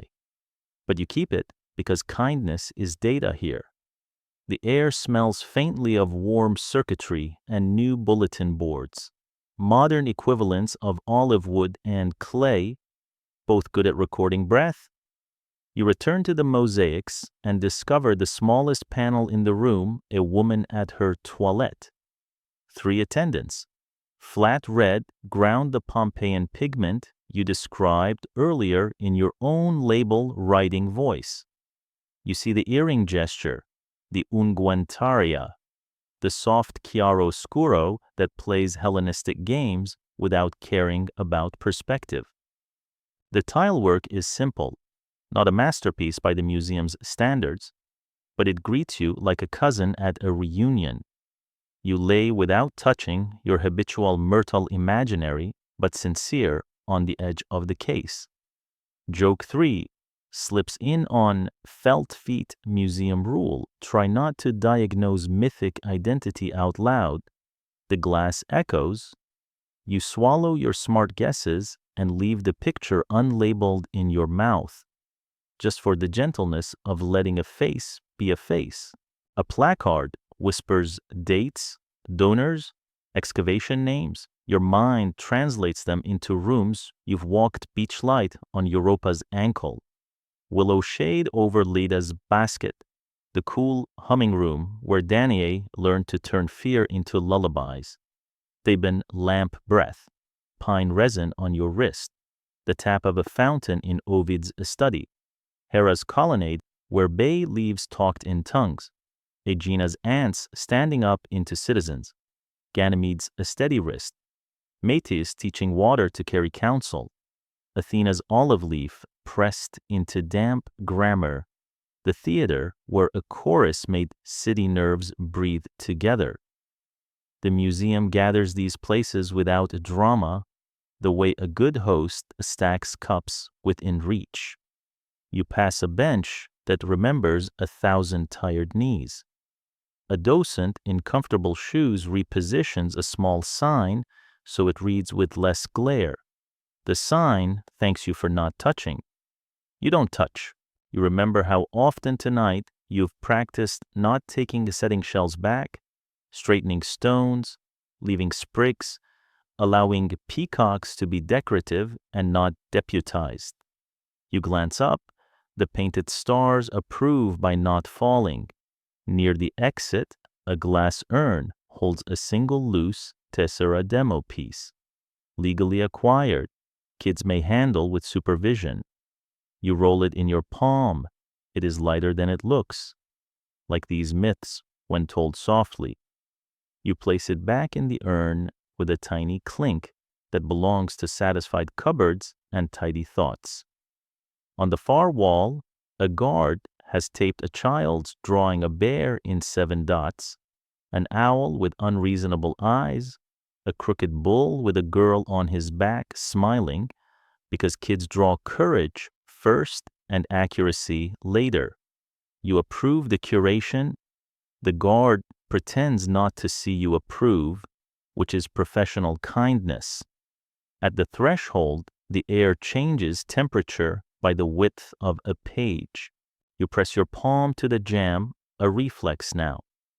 Aegena's rock learned into flesh and wait for the building to press back.